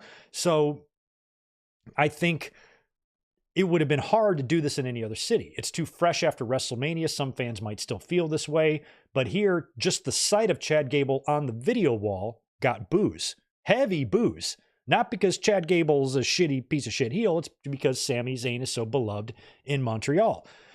So I thought that was really smart to pull this off here in this city. So we get a pretty good match between these two guys. Sami's going all out. He did like a springboard moonsault from the second rope onto the floor. You don't see him doing that shit very often. He was selling the leg and the ankle kind of throughout the match. He had a great moment there where he's about to put the sharpshooter on Chad Gable, but he fell and couldn't do it. And I couldn't tell if the reason he wasn't successful with the sharpshooter was because of the kayfabe injury, or if he just fell down trying to apply it, which is what it looked like. But because he was already selling and telling the story of the leg in the match, he was able to use that as the reason that he botched the sharpshooter. Either way, it worked. Sami gets himself hooked in another very, very painful ankle lock. He's able to roll through that encounter, locking Chad in an exploder right up against the turnbuckles, and then he backs up for, I think, would have been his third haluva kick attempt. He tried to run on the ankle earlier, couldn't do it. Comes in, nails Gable with the haluva kick, pins him 1, 2, 3 in the middle, which is the way it should have gone here. I didn't want to see a disqualification. I didn't want to see Gunther come back. Does anybody know? Anybody got an eye on that travel situation with him? Is that shit still going on? Because if he still can't travel, then we could have definitely ruled him out here to interfere tonight. But if it's still ongoing, then I would just not even bring Gunther back to TV until after Backlash. So we might not even see him, because if he can't travel to Paris, then why even bring him back? Just wait till Backlash comes and goes. Gunther has more than earned a 2-month break here, or a 1-month break, or whatever it's going to be. He's more than earned that. So I personally, if I'm Triple H, I'm just keeping Gunther out until after we're on this other side of Backlash and back here in the States. So after Sami Zayn wins, first big Intercontinental title defense in his hometown in front of a sold-out house in a main event of Raw, that's a good way to kick off your Intercontinental title reign, I would say. He beats Chad Gable. Gable, obviously, visibly upset. A little bit of that Kurt Angle in him. He's kind of crying a little bit, looks a little bit like Kurt. And I remember thinking there, I'm like, are we going to see a heel turn? Are we going to see it right here? But I'm like, that's Triple H era. This isn't the old days. It feels like a heel turn could come here. But I put it out of my mind. I'm like, no, I think Triple H just wanted to have a good, solid championship match in his main event. And he gave us that. And I was happy with it. So Sami helps Gable up. Gable reluctantly, but he does. He raises his hand. He does it, and he fucking leaves, and he's kind of crying. I legitimately thought that was it. I thought that was the end of it. I thought that was going to be the beginning, maybe, of what is going to be mounting frustrations with Gable. And now he's lost to Sami again. And if the two of them have a run-in backstage next week and Sami's overly nice, Gable might not want to hear it and then snap. I thought maybe that's when we would see it. So when Gable walked away, I believed he was done. And then Sami Zayn hopped out of the ring, looked like he gave his dad, perhaps it was an old man there, a big hug and a kiss, and another guy, maybe a brother. And then he went over and hugged his wife. And as he's hugging his wife, Gable shows up from behind. And it's like, now it's top of the hour. I'm getting ready for the stream now. At least by my clock, it was at the top of the hour. Like, we should fade to black now. But they might have ran a minute or two over. I don't know what it was. But Gable grabbed Sami from behind and basically German suplexed him out of the arms of his wife, which was pretty good.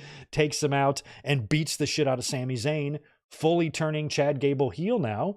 And I think Chad Gable can be a great heel. Not this Shorty G shit, but make him a little fucking angry pit bull like Kurt Angle was.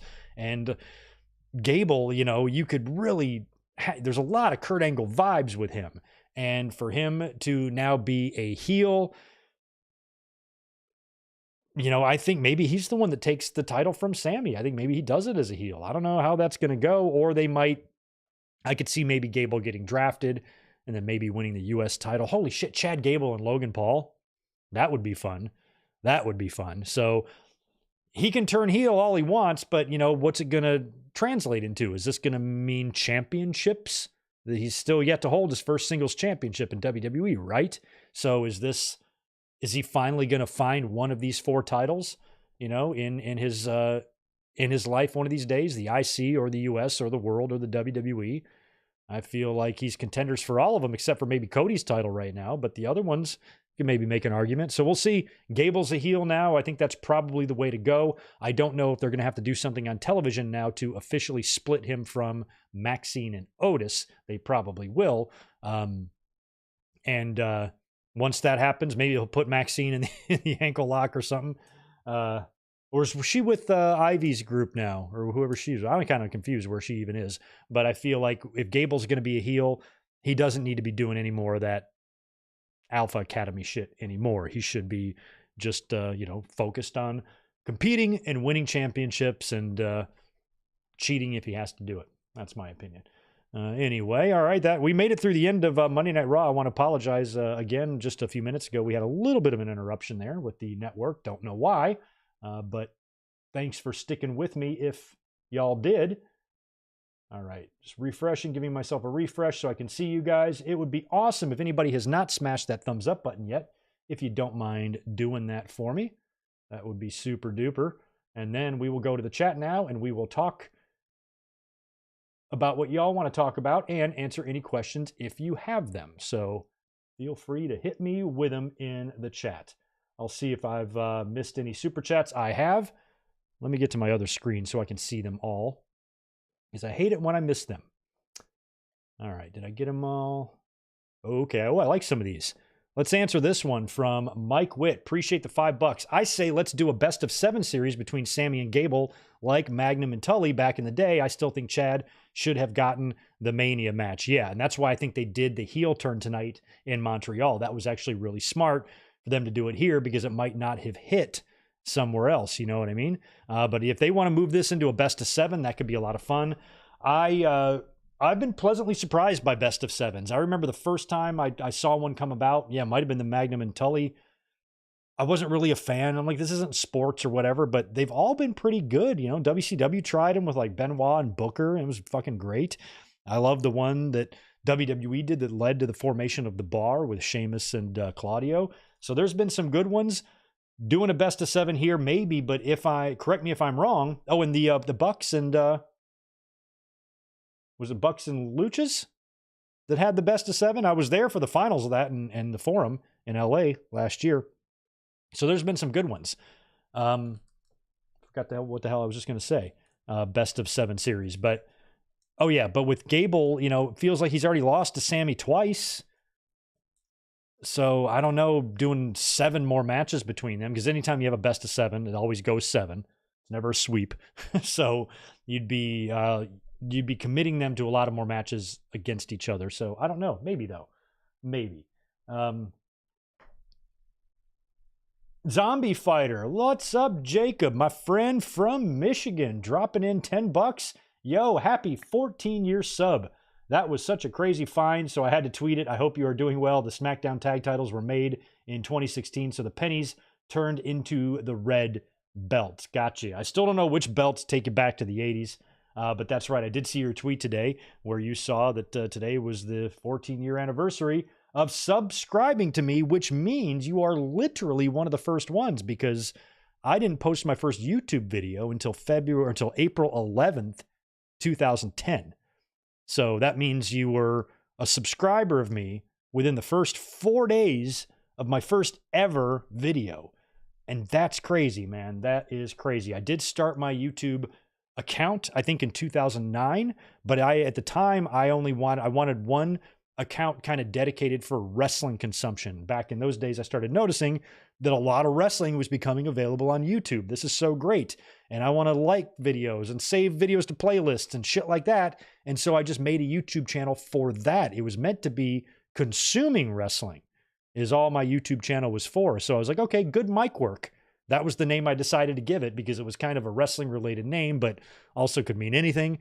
So I was like, okay, that'll work. And then once I came home and about a year later with a brand new iPhone and was messing around with it and realized I had a voice recorder, said a few words about TNA.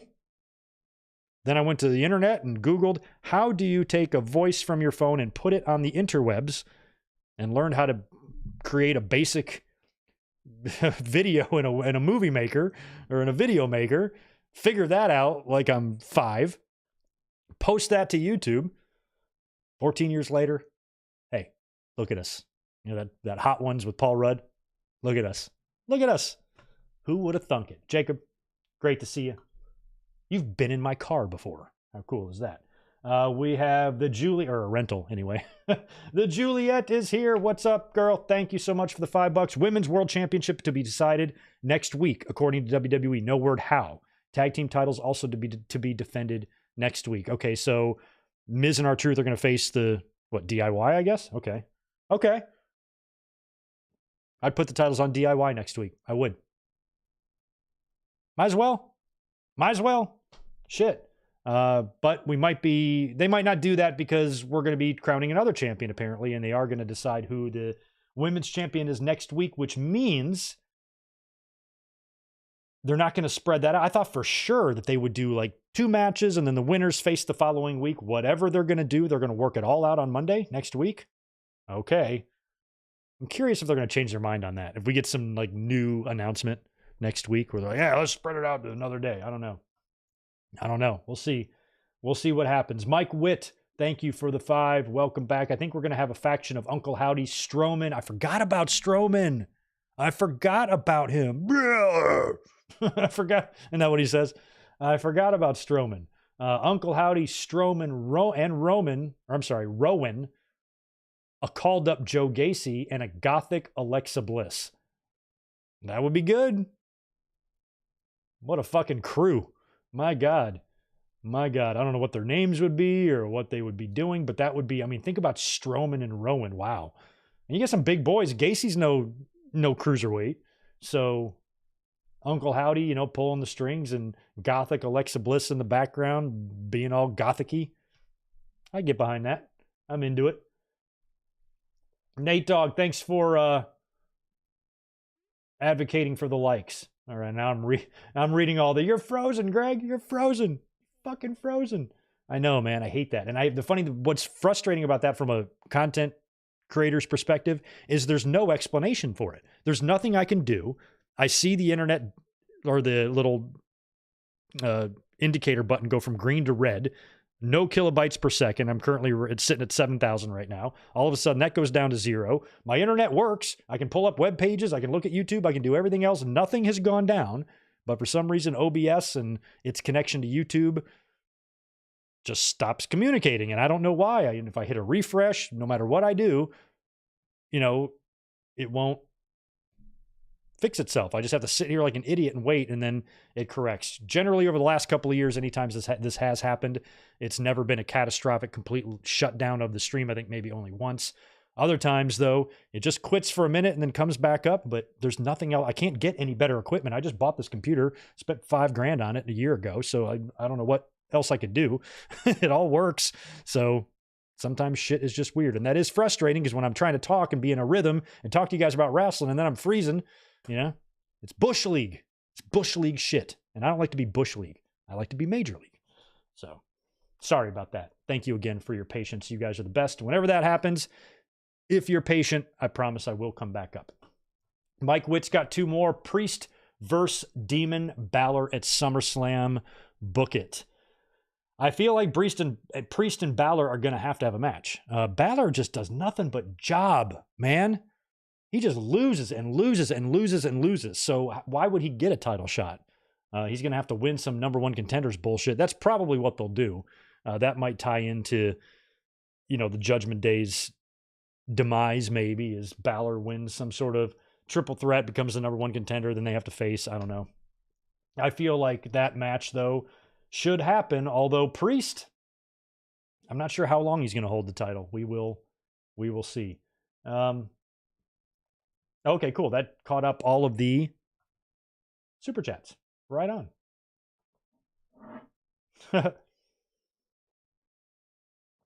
Yeah, the classic old TNA rant. Well, I think one thing the channel has taught me and has helped me with, throughout the years is just being able to articulate my opinions.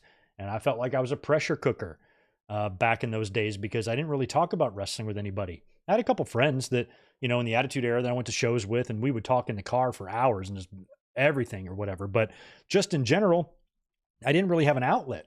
So I had a lot of stuff in me, and it's like, bleh, just kind of came out, and I didn't just fucking organizing it. Now I just feel so much better, and even just speaking in general, speaking in public, and, knowing when to let things bother me or to get mad about things. Doing this shit has actually helped all of that. I could give a fuck. Having this YouTube channel has made me literally not give a fuck if anybody doesn't like me at all. Could care less. And might not have felt that way back in the day. Might not have liked any criticisms or bad comments. I had somebody in my comments the other day, I talked about Will Ospreay, and of course I wasn't hard enough on AEW, so that of course means I'm a shill or something. But he called me baldy, and I'm like, I've had that one a few times. I'm like, you understand that that's not an insult, right? You understand that I am delighted and elated and spectacularly happy to be bald. I've never been happier. It's an unbelievable convenience. I never have anything to worry about. I'm better looking now than I was with hair. So calling me baldy is the same thing as saying nice car. So people are so desperate to be mad or to insult you. I'm like, I don't give a shit. I don't fucking care. I don't care. Stand by my knowledge, my beliefs, my opinions. Stand by all of that. That's why they're opinions. You don't have to agree with me, but some people get awfully butthurt these days. And man, it's been a cesspool of bad behavior on social media in the past couple of days as well. People just seem extra miserable.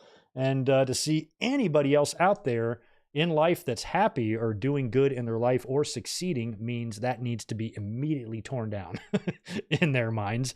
And it's almost comical. And I think being on YouTube and doing this for so long helps numb you to that a little bit, I don't even get crazy haters. You guys are great. What a great community we have here. Even the ones I disagree with, we're usually mostly respectful unless somebody's being a dick, but otherwise, it's not as aggressive and harsh and, you know, and violent in the comments and stuff like that. But it's not that I don't have haters, though they do exist. But when they do, it's just like, okay, that's fine. Johnny Ass Boy, 16 numbers next to your name. I'm sorry that you're so mad at me that you have to use your mom's Wi-Fi to type out an insult to me. That's fine. But I'm happy. I'm happy. You're not. So I rest my case. But just seeing a lot of that in the last couple of days, it's been interesting. And when you think about how long I've been doing this, or long as people like Jacob have been listening to me, you know, and seeing, you know, how you change and evolve and mature, you know, and grow and realize, okay, I don't want to do this. I want to be more like this, or, you know, whatever. Those are all things you just have to like figure out. Nobody has the same personality they did the first day they started creating content that they do 10 years later. Everybody changes, and we change in life. You know, when I moved to California in 2010, I was only 3 years removed from my 20s, you know, or I was in my 20s 4 years earlier than that. And that is mind blowing to me, you know, and I'm not the same person then. I have a completely different mentality on life. I was kind of miserable at my job on the East Coast, love my job here, love my side hustle, YouTube here, you know, makes me just overall a more generally happy person.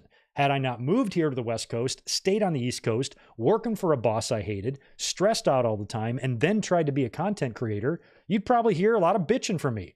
I'd probably be all mad at one company. I'd probably be all tribal as hell, doing nothing but trolling and yelling and getting mad at other people who are exceeding in life when I'm failing. I very well could have been like that. And so I think I try to, being on YouTube now, even the most vile and repugnant haters, I try to kind of see where they're at and put myself in their shoes. I'm like, well, their shoes are dirty and their shoes suck and their life sucks. So they're miserable about it. That's what miserable people do. You know, I try to just think, I'm like, well, to speak in this way or to be as vile and hateful as you are, does not mean you're happy. There's no happy people out there in the world doing that. There isn't. So when you see that type of envy, jealousy, hate, you know, every comment on Tony Khan, it's his daddy's money, you're just envious and miserable. Sorry. You know, like, what do you think would have happened if Stephanie would have taken over? Where the fuck did her money come from? Same place Tony Khan's did. They both worked for it, yes, but they were privileged. They had a leg in, you know, but it's not like Stephanie sat on her ass. It's not like Tony Khan sat on his ass. I think, you know, these tired, unoriginal insults are very, very prominent amongst the world's most miserable. And that's what I've noticed. And I think there's a really good chance I could have been one of those miserable people. If I would have never started a YouTube channel and I just would have been a content consumer, I could see myself being an asshole. Yeah, I could see 26-year-old Greg being insufferable online. I could. I'm just being honest. But being on YouTube, doing this, creating a community, talking to you guys, you know, and trying to enjoy wrestling, which at the end of the day should be the point. Nobody should be hate watching anything. You know, at the end of the day, I formed a YouTube channel to talk about wrestling because, checks notes, I like wrestling and I like talking about wrestling. And once I figured that out and said, okay, that's the direction we want to go in, is to talk about wrestling, shit on it when it's bad, mind you, but for the most part, we're here to enjoy ourselves. Not here to be mad. Not here to spend video upon video yelling at what other people are doing. And that shit's everywhere. So I think it was probably around 10 years ago now, where I made that conscious decision that if I have any sort of influence at all in the wrestling community, if people are going to watch my channel and I'm going to have a moderately successful channel with a moderately decent amount of subscribers, I should value that responsibility to send my own message. And if people are going to come to my channel, I want them to know that what they see somewhere else isn't what you're going to see here. You know, the message I want to spread is enjoy wrestling. The message I want to spread is stop fighting with each other and try to enjoy this form of entertainment that you claim to love. Stop getting involved in stupid, meaningless online wars with strangers that fuels the tribalism. Nobody really has anything wrong with the companies themselves. What they do is they get themselves pissed off at the company's fan bases. That's where the freakazoid shit starts. How do people combat AEW freakazoids? By becoming a 10 times bigger freakazoid. That's what they do. Look at them. Everybody who has a problem with freakazoids, look at their timeline. That, my friend, is the definition of a freakazoid. So they are, battling zombies by turning into zombies. Is that good strategy? I don't want to do that here. I just don't want to do that here. So if you guys come into my chat, if you hang out with us and talk wrestling, for the most part, I want to have a good time doing it. For the most part, I want to smile and chuckle and laugh a few times. Unless one of the companies does something incredibly stupid or we have some horrible fucking shitty situation happen where it's time to get serious and yell a little bit. For the most part, I'd like to have fun. I'd like to come up here and have fun because I enjoy doing it. I don't want to pace back and forth in my room before I go live, riling myself up to scream for an hour and a half. That can't be good for your mental health. And I don't think it would be good for any of your mental healths to come here and listen to that. So what I've tried to build on this channel is somebody that can get spicy. You guys know me. I'll get spicy. I'll throw out some crazy fucking shit sometimes. Like, damn, Greg, I ain't shy to shit on a Trump supporter or anything like that. I don't fucking care. Nope, not at all. But for the most part, I would like to try to be as respectful as I can, try to be the adult in the room if I can, and try to, if I can influence anybody, is say, don't be like those assholes that are everywhere else. Try to think for yourself. Don't adopt everybody else's insults for other people that you hate and peddle them as your own, and just use your head. Like what you like. Don't like what anybody tells you to like, because that's what everybody does. If AEW does something stupid, you know what they do? They run right to Jim Cornette so he can tell them how they're supposed to feel about it. Am I the only one that thinks that's weak as fuck? And that's everywhere. So I want the opposite influence. I want to tell people, you're smart. You're a smart person. Think for yourself. Watch wrestling, judge what you think, and for fuck's sake, whatever you do, chill out on the aggression. Chill out on the aggression. You know what'll kill you quicker than cigarettes and fucking booze and being overweight? Stress. That will kill you. Do not be stressed out. Do not be overly cynical. I think it's important to be cynical sometimes. Don't be overly cynical. Don't be stressed out. Don't be an asshole, and respect people. And if you like wrestling, try to remember when you were a kid what made you like it. That's what I always try to do. If you're a wrestling fan and you're in your teenager, 20s, 30s, however old you may be, and you're mad all the time, and all you do when you're online is argue with people, separate yourself from that for a minute and think back to when you were a kid and why you liked it and what attracted to you in the first place and the fun and the joy it once brought you in your life. Because I think most fans, even the jilted, vile, repugnant twat waffles, had a time in their life where wrestling was very fun for them, where they really enjoyed it. Why aren't we enjoying it right now? We got two competing North American companies. WWE is selling out so many fucking shows, they have to scale back their sets. We had one of the best WrestleManias of all time. Both companies have got stacked rosters capable of putting on 5-star pay-per-views at any time. We have a shitload of over-liked baby faces in WWE right now that aren't too white meat, too generic, too fruity pebble, none of that stuff. We got Cody's and Jay's and Sammy's and Owens. Oh my. We have so much to be grateful for, appreciative of in wrestling. You want to go back to 2018? I don't. I'd like it right here in warm, cozy 2024, where everything's great and fun and not stupid and embarrassing.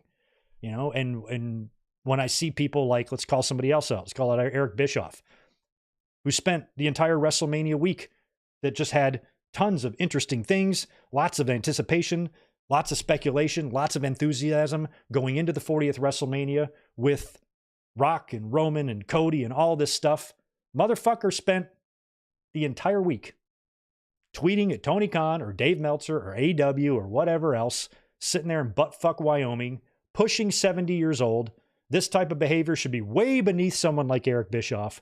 But no, he walks around his home proud and accomplished that he possesses the trolling abilities of a disturbed high school dropout out of juvie who lives with his grandma. Way to go, Eric. Your behavior is ridiculous. You're an unimaginable tool, being that way. So, and he's somebody that people know has reach You know, I'm like, why are you feeding into this? I'm telling you, what's going to happen is one of these dumb little fucks is going to get themselves so angry. You know? How many times have we already seen that in this fucking country? With a bunch of angry fucking man children, agitated and red-faced and slobbering, drooling mad over nothing, over some shit they've made up in their head. And they walk into a mall or a school and they blow away fucking 15 people.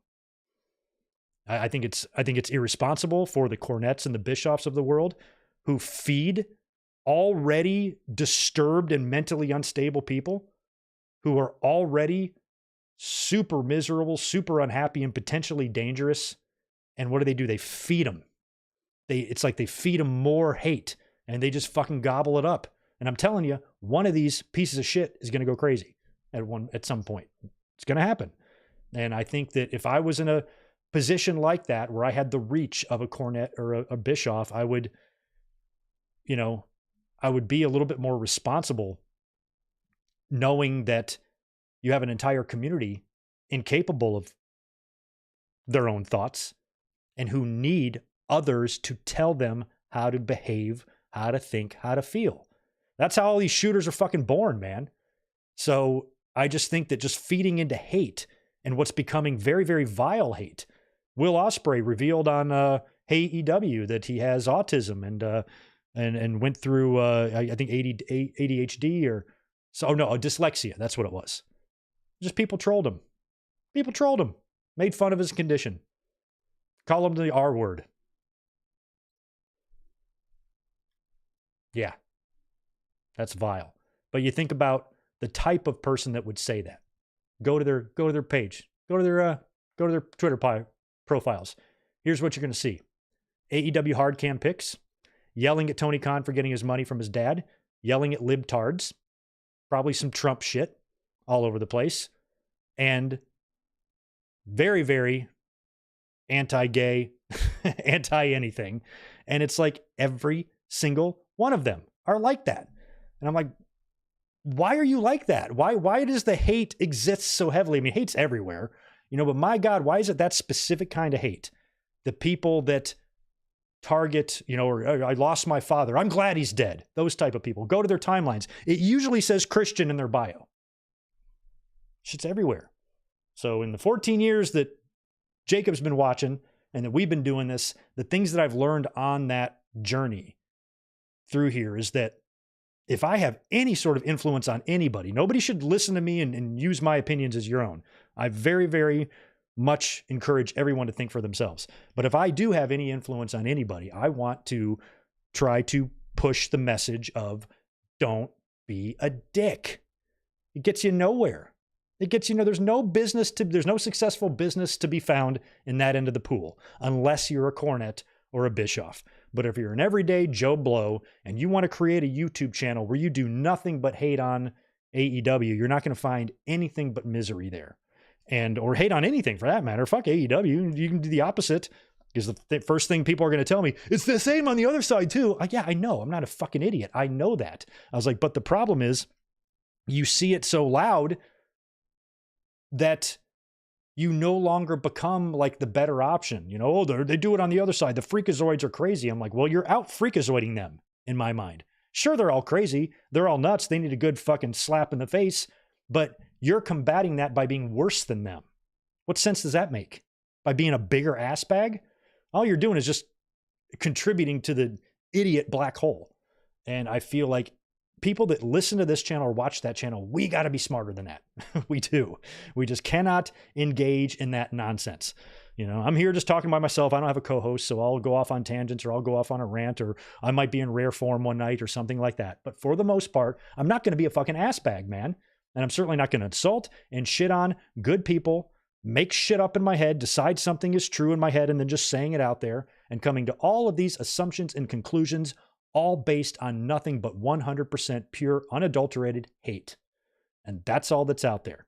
And that seems like that's all that's out there. So even though our community isn't, overflowing, we got a good one here. And I really like the folks that we have here with us every week and that have supported and followed. It's been fun. and let's continue to have fun because it's a good time to be a wrestling fan. So since we had that little service interruption there, I just wanted to give you a PSA on 14 years now on the channel. 14 years and 4 days old is our YouTube channel. And it's been a ride. Thank you for sitting through that. I wouldn't call it a rant. maybe some chatter, some gum flapping, you know, that type of thing. Let's go back here to the chat and knock out these super chats, and then I'll probably let you guys go for the evening because I have some other things I need to be doing as well. Okay, good. I might get some answers on what I asked about here. Who said this one? Reese? Is it Reese? Reese Jones, thank you for 5, my friend. The tag titles that have the lineage of the demolition and that were deviated in 2010. Okay, so yeah, it kind of has been gone, which sucks. They've been gone for a while, and I knew that I lost track of them around that time. I think it was around 2010 where I was like, or probably even before that, where I was like, I can't even keep track of these titles anymore. I don't even know where their lineages have gone, and it sucks that we don't currently have a set of tags that will take you that far back. That sucks, man. Danny Downbad, WrestleMania Memories video, almost back to 100,000. I had a full year go by before I re-uploaded that. I think it got taken down with maybe 300K. I forgot how many it had. I think it had over 200,000, I thought, on it. Back up to 100K right on WrestleMania Memories. That's an old one now. I think the last WrestleMania I talked about was 33. We got to add like 7 or 8 more WrestleManias to that one if I were to ever do that again. And take the time to do that project. Mike Witt has got 2 more. Rhea comes back and catches Dom with Liv. There you go. Let's just soap opera this. You know, not even like catches him talking. Catches him doing the nasty right there on a production crate. Walks right in on him. Dun, dun, dun. Or some sort of like soap opera music or whatever they would do in the 80s when dun, dun, with a big reveal. No, we can't get too stupid. But that would be funny. Oh my God, what I would like to see, though, is like Liv get really, I guess, malicious. Like, she's going to get the title, but that's not enough. She should take her man. Rhea's on the shelf. Liv Morgan could create situations to where it puts her in a position where maybe Dominic has a soft spot for her or saves her or helps her or something like that. Oh, gee, thanks, Dom. You know, I know me and Ripley have our problems, but I've always been cool with you. Take care of yourself, okay? Okay, sweetie? And then walks away, and then Dom's like, So that would be great. I'd actually be in favor of that if Liv is like, I'm not going to rest by just taking her title. I'm going to take her man, too. Oh, that would be good. Oh, that would be so good. I don't know, though, if Liv and Dom would have the chemistry that Rhea and Dom do, but that would be some fun shit. That would be some fun shit. K-Dogs Kennel, speaking of longtime members, what's up, dude? Thanks for the 10. Loved Chad Gable's heel turn tonight, hoping it leads to Zane Gable at Backlash with Gable winning the title with a heel tactics win. That would be a quick turnaround for Zane, man. He'd be ending Gunther's run and then dropping the belt before Gunther even comes back. That would be wild. But yeah, with the heel turn, it feels like Zane and Gable at Backlash feels likely. But then again, how would Gable get that title shot like within WWE's kayfabe, you know? Would he have to go through another contender match or something like that, you know? I feel like Zayn might have to challenge him. That might be the only way it would work, where Zayn's like, hey, you asshole, you turned on me and attacked me, so I want a piece of you. Well, you got to put your title on the line if you want to fight me. Fine, I'll see you at Backlash. Maybe a stip, something like that. You could do that, but part of me thinks like Gable's win needs to come a little bit later. Maybe it's a SummerSlam thing or something. I feel like having Zayn lose before we even see Gunther again would be weird. I feel like Zayn and Gunther either need to have a return match or need to have a moment in the ring together while Sammy is champion. Although they may never, because if we don't see Gunther back on TV for a while, he might get drafted. Yeah, I don't know. When is Backlash anyway? Is it May? Yeah, Backlash is in May. So they're going to have to do the draft. Gunther might not be present for the draft. He might get drafted, but he might not be present for it unless they bring him back here in the next couple of weeks. We'll have to see. But Gable turning heel, I hope leads to gold. I hope leads to gold. Arnold, Almendarez, appreciate the $2. Thank you. I watch both. I watch both too. I wish I could watch more. If I'm ever doing this full time, y'all, I will watch Splashy Paint, or I will watch, it's not Splashy Paint anymore. It's just NXT. I will watch NXT. I will watch more Ring of Honor. I try to watch a little. I will watch more New Japan. I try to watch a little. I'll watch more Stardom. I don't watch any.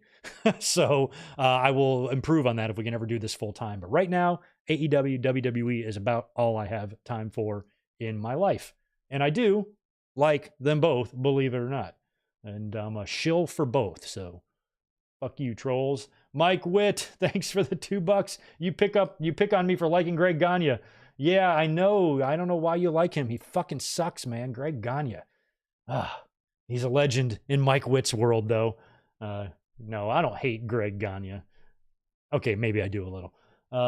Jay Lambo, appreciate the 5. You are the best podcaster on YouTube, hands down. Always love watching your videos. Hope you and all the chat are having a good night. I wish I could call myself the best podcaster. I am not by a long shot. I think there's plenty of people out there that do this way better than me, but I do enjoy doing it very much. And even though I've had spells of, maybe slight burnout and stuff, I've never suffered from like full blown burnout. You know how many YouTubers that we all watch? I'm subscribed to a couple hundred people. Some of them I've been subscribed to for many, many years, and they've all gone through periods of absence or burnout, or they have to step away, or they go through something. I've had a very consistent life, even though I've had, I had a marriage end and all that. I'm with Elizabeth now and that type of thing. And I've moved a couple of times, but for the most part, like my life, my job, my quality of life has stayed really, really consistent. And that's allowed me to be a consistent content creator. If your life's a fucking mess, it's hard to do this. If you try to start a YouTube channel and you got 5 kids and 2 jobs and a nagging wife and a million fucking things going on, it's going to be hard to do it, but with me, I've been lucky in my life where I've had jobs that have allowed me time to do this and flexible schedules and things like that has just been a good fit. Like this YouTube is a good fit for my life for somebody that has another job. I would like to do this and only this, but at least for right now, it fits. And I like it. And thank you for that, Jay Lambo. Appreciate the $5 from the new one. It's never too late to stop being a dick should be on a t-shirt. No, it's not too late. So if you've been a dick in the past, or if you're a complete fucking asshole and you realize that hasn't gained your follower count or hasn't done anything for you. I mean, a lot of these accounts I talk about, you just scroll through them, and it's just no like, no retweet, just the whole damn thing. I'm like, who are you talking to then? Now on the tweets, it even shows you how many people you see that see it. So all these tweets shitting on Tony Khan, no likes, no retweets, and 11 people saw it. Okay. Mission accomplished there, Charlie. I don't even know who the fuck are you even yelling at this point.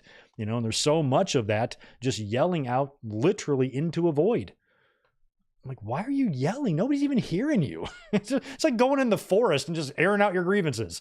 Maybe that's good actually for mental health because it's an outlet, but my God, it's like you're directly targeting, trying to rile up people, trying to troll them, and they never see it. They never give a shit. And that's why I always, my advice to everybody, even if you don't have a YouTube channel, you just have a regular ass social media, don't let somebody be a troll to you. Just block them. Don't even give them the time of day. I usually have a rule where I'll allow myself to beef with like one fucker a month, but for the most part, if I even see something remotely negative, I'm just blocked. I'll forget about you. I'll forget about you 5 seconds later, because of the green gimmick, so if you are a hater of me, that sucks because I'm literally going to forget about you because I have no short-term memory. So I'm not going to remember. So it doesn't fucking matter. So hate away, hate all you want. All you're doing is drowning in your own self-inflicted hateful thoughts. You're doing this to yourself. You're making yourself mad. So why you rile yourself up and get so upset and then slobber out your opinions on social media in such an aggressive, shitty way, just makes me fearful for humanity. And I think everybody just needs to relax. Holy shit. Curtis Butler is here with $5 for us. I'm celebrating my 50th birthday today. My God, much love for my fellow bald head brother. Happy 50th, bro. I am 4.5 years behind you. 3.5 years behind you, excuse me. Coming up 50. Wow. Happy 50th, man. Half a century. You got a mask on in your picture, but I assume, oh wait, Curtis, I think I do know who you are. I've seen your picture. You follow me on Twitter, right? Okay. I was going to say, even with your mask on, you look like a handsome fella, but I think I have seen your picture. You are a handsome fella. There's so few of us in this world. And happy 50th to you, my friend. Thank you so much for being here. And everybody, shout out Curtis and wish him a happy 50th, because in about 3.5 years, I'm going to be doing a big old 50th birthday stream right here on YouTube, and you're all coming. You have to be here to celebrate. I don't want to say old because Curtis is here. Curtis, earmuffs. Celebrate being really, really old. Don't tell Curtis that I think 50 is old, but it's fucking old. It's so old. So in a few years, we're going to be doing that. Okay, Curtis, you can take off your earmuffs now. And happy birthday again to you, my friend. Thanks for being here. Max Pokebro, that's something I never gave a shot at because I wasn't really, it was hard for me to like stay focused or do it consistently, but keeping a journal. I know a lot of people who keep journals, girls keep diaries and whatnot, and that's helpful. It's helpful to write things out. I remember trying it. I was maybe like 16. It didn't stick, but it's helpful to a lot of people. It really is. I know a lot of people who write in journals. Yeah, right on. Good to see that love for Curtis coming in. Well, we've done a lot of gum flapping. Tonight was, aside from the Monday Night Raw results and our little brief service interruption there, we were doing a lot of speculating. We had that big 15-minute conversation there about the channel and the 14 years and how I've changed and my advice and the messages I like to send, all that nonsense. We talked about Cody and Roman. We talked about Backlash and SummerSlam and The Rock and the new tag team titles and poor Rhea Ripley being injured, relinquishing hers, what that could mean for Liv Morgan becoming a heel, winning the title and growing her character, and Uncle Howdy and Eric Rowan. What else did we get into tonight? I think we talked about a lot. We talked about a good amount of stuff. Good main event here tonight on Raw with Gable turning heel. And overall, I thought the show was very, very enjoyable, despite we had some heartbreak to open it with Rhea Ripley relinquishing her championship. So this was pretty much the closest thing we were going to get to a special episode this year to commemorate my 14-year anniversary. Once Jacob brought it up, or Zombie Fighter brought it up there in the chat, I'm like, now's as good a time as any to reflect on the last 14 years and the changes that we've gone through here on this channel. And thanks again for being here. I hope I'm here for another 14 years. I hope we're up here talking about our 28th year on YouTube. And if we are, that's going to be crazy. That first day of me talking into the phone, I thought I might do one video and never do another one again. And here we are. So the fact that so many of you have been here for all of it is pretty wild. We grow together as a family. I like it. Well, you guys have a great rest of your Monday night. I'm going to get out of here now. Elizabeth is cooking us some delicious steak sandwiches, and we're going to watch a movie. There's a new WWE Treasures show we're going to check out. New Dark Side of the Ring tomorrow on Chris Colt, who I know very little about. Or is that one already come out? It's either, I think Harley was the last one, so that's happening this week. Any other WWE or wrestling programming, keep a lookout on the channel. I am going to start funneling out good mic work clips. If you're interested in some of the production stuff I'm doing, I'm basically going to alter a little bit how I handle mic drops. Now, mic drops, in the past, I was using to clip out sections of a podcast and upload it to mic drops, or I would record a video just on one subject, or we would even come up here live. I'm going to move those to exclusive content now. So mic drops are going to be videos on just one subject. If we get a big news story break, I'm going to come up here and do a mic drop.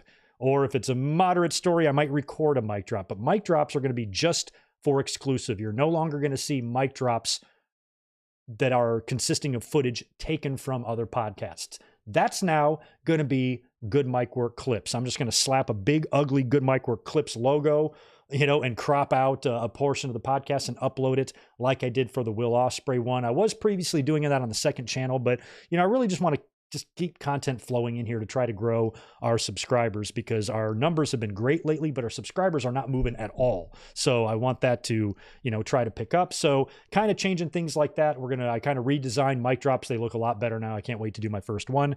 And, we're going to start just uploading quick little clips, anywhere from 2 minutes to 8 minutes long on the channel. If I say something interesting in a podcast and I want to throw it up there to hopefully have the algorithm catch it and, grow the channel, keep a lookout for that. Those are the type of things happening as well. And in some kind of big news, something I'm not ready to do yet, I think I'm ready to rebrand the Winged Eagle. So that's in the preliminary stages right now as well. So just trying to keep everything fresh, keep things moving, and always have you guys on your toes when it comes to consuming my content. But you guys have a great rest of your night. Thank you so much for being here. Happy Monday. Enjoy your week. I will be up here before Saturday. I'm not going to let you guys wait that long to see me again. So just keep an eye on the channel.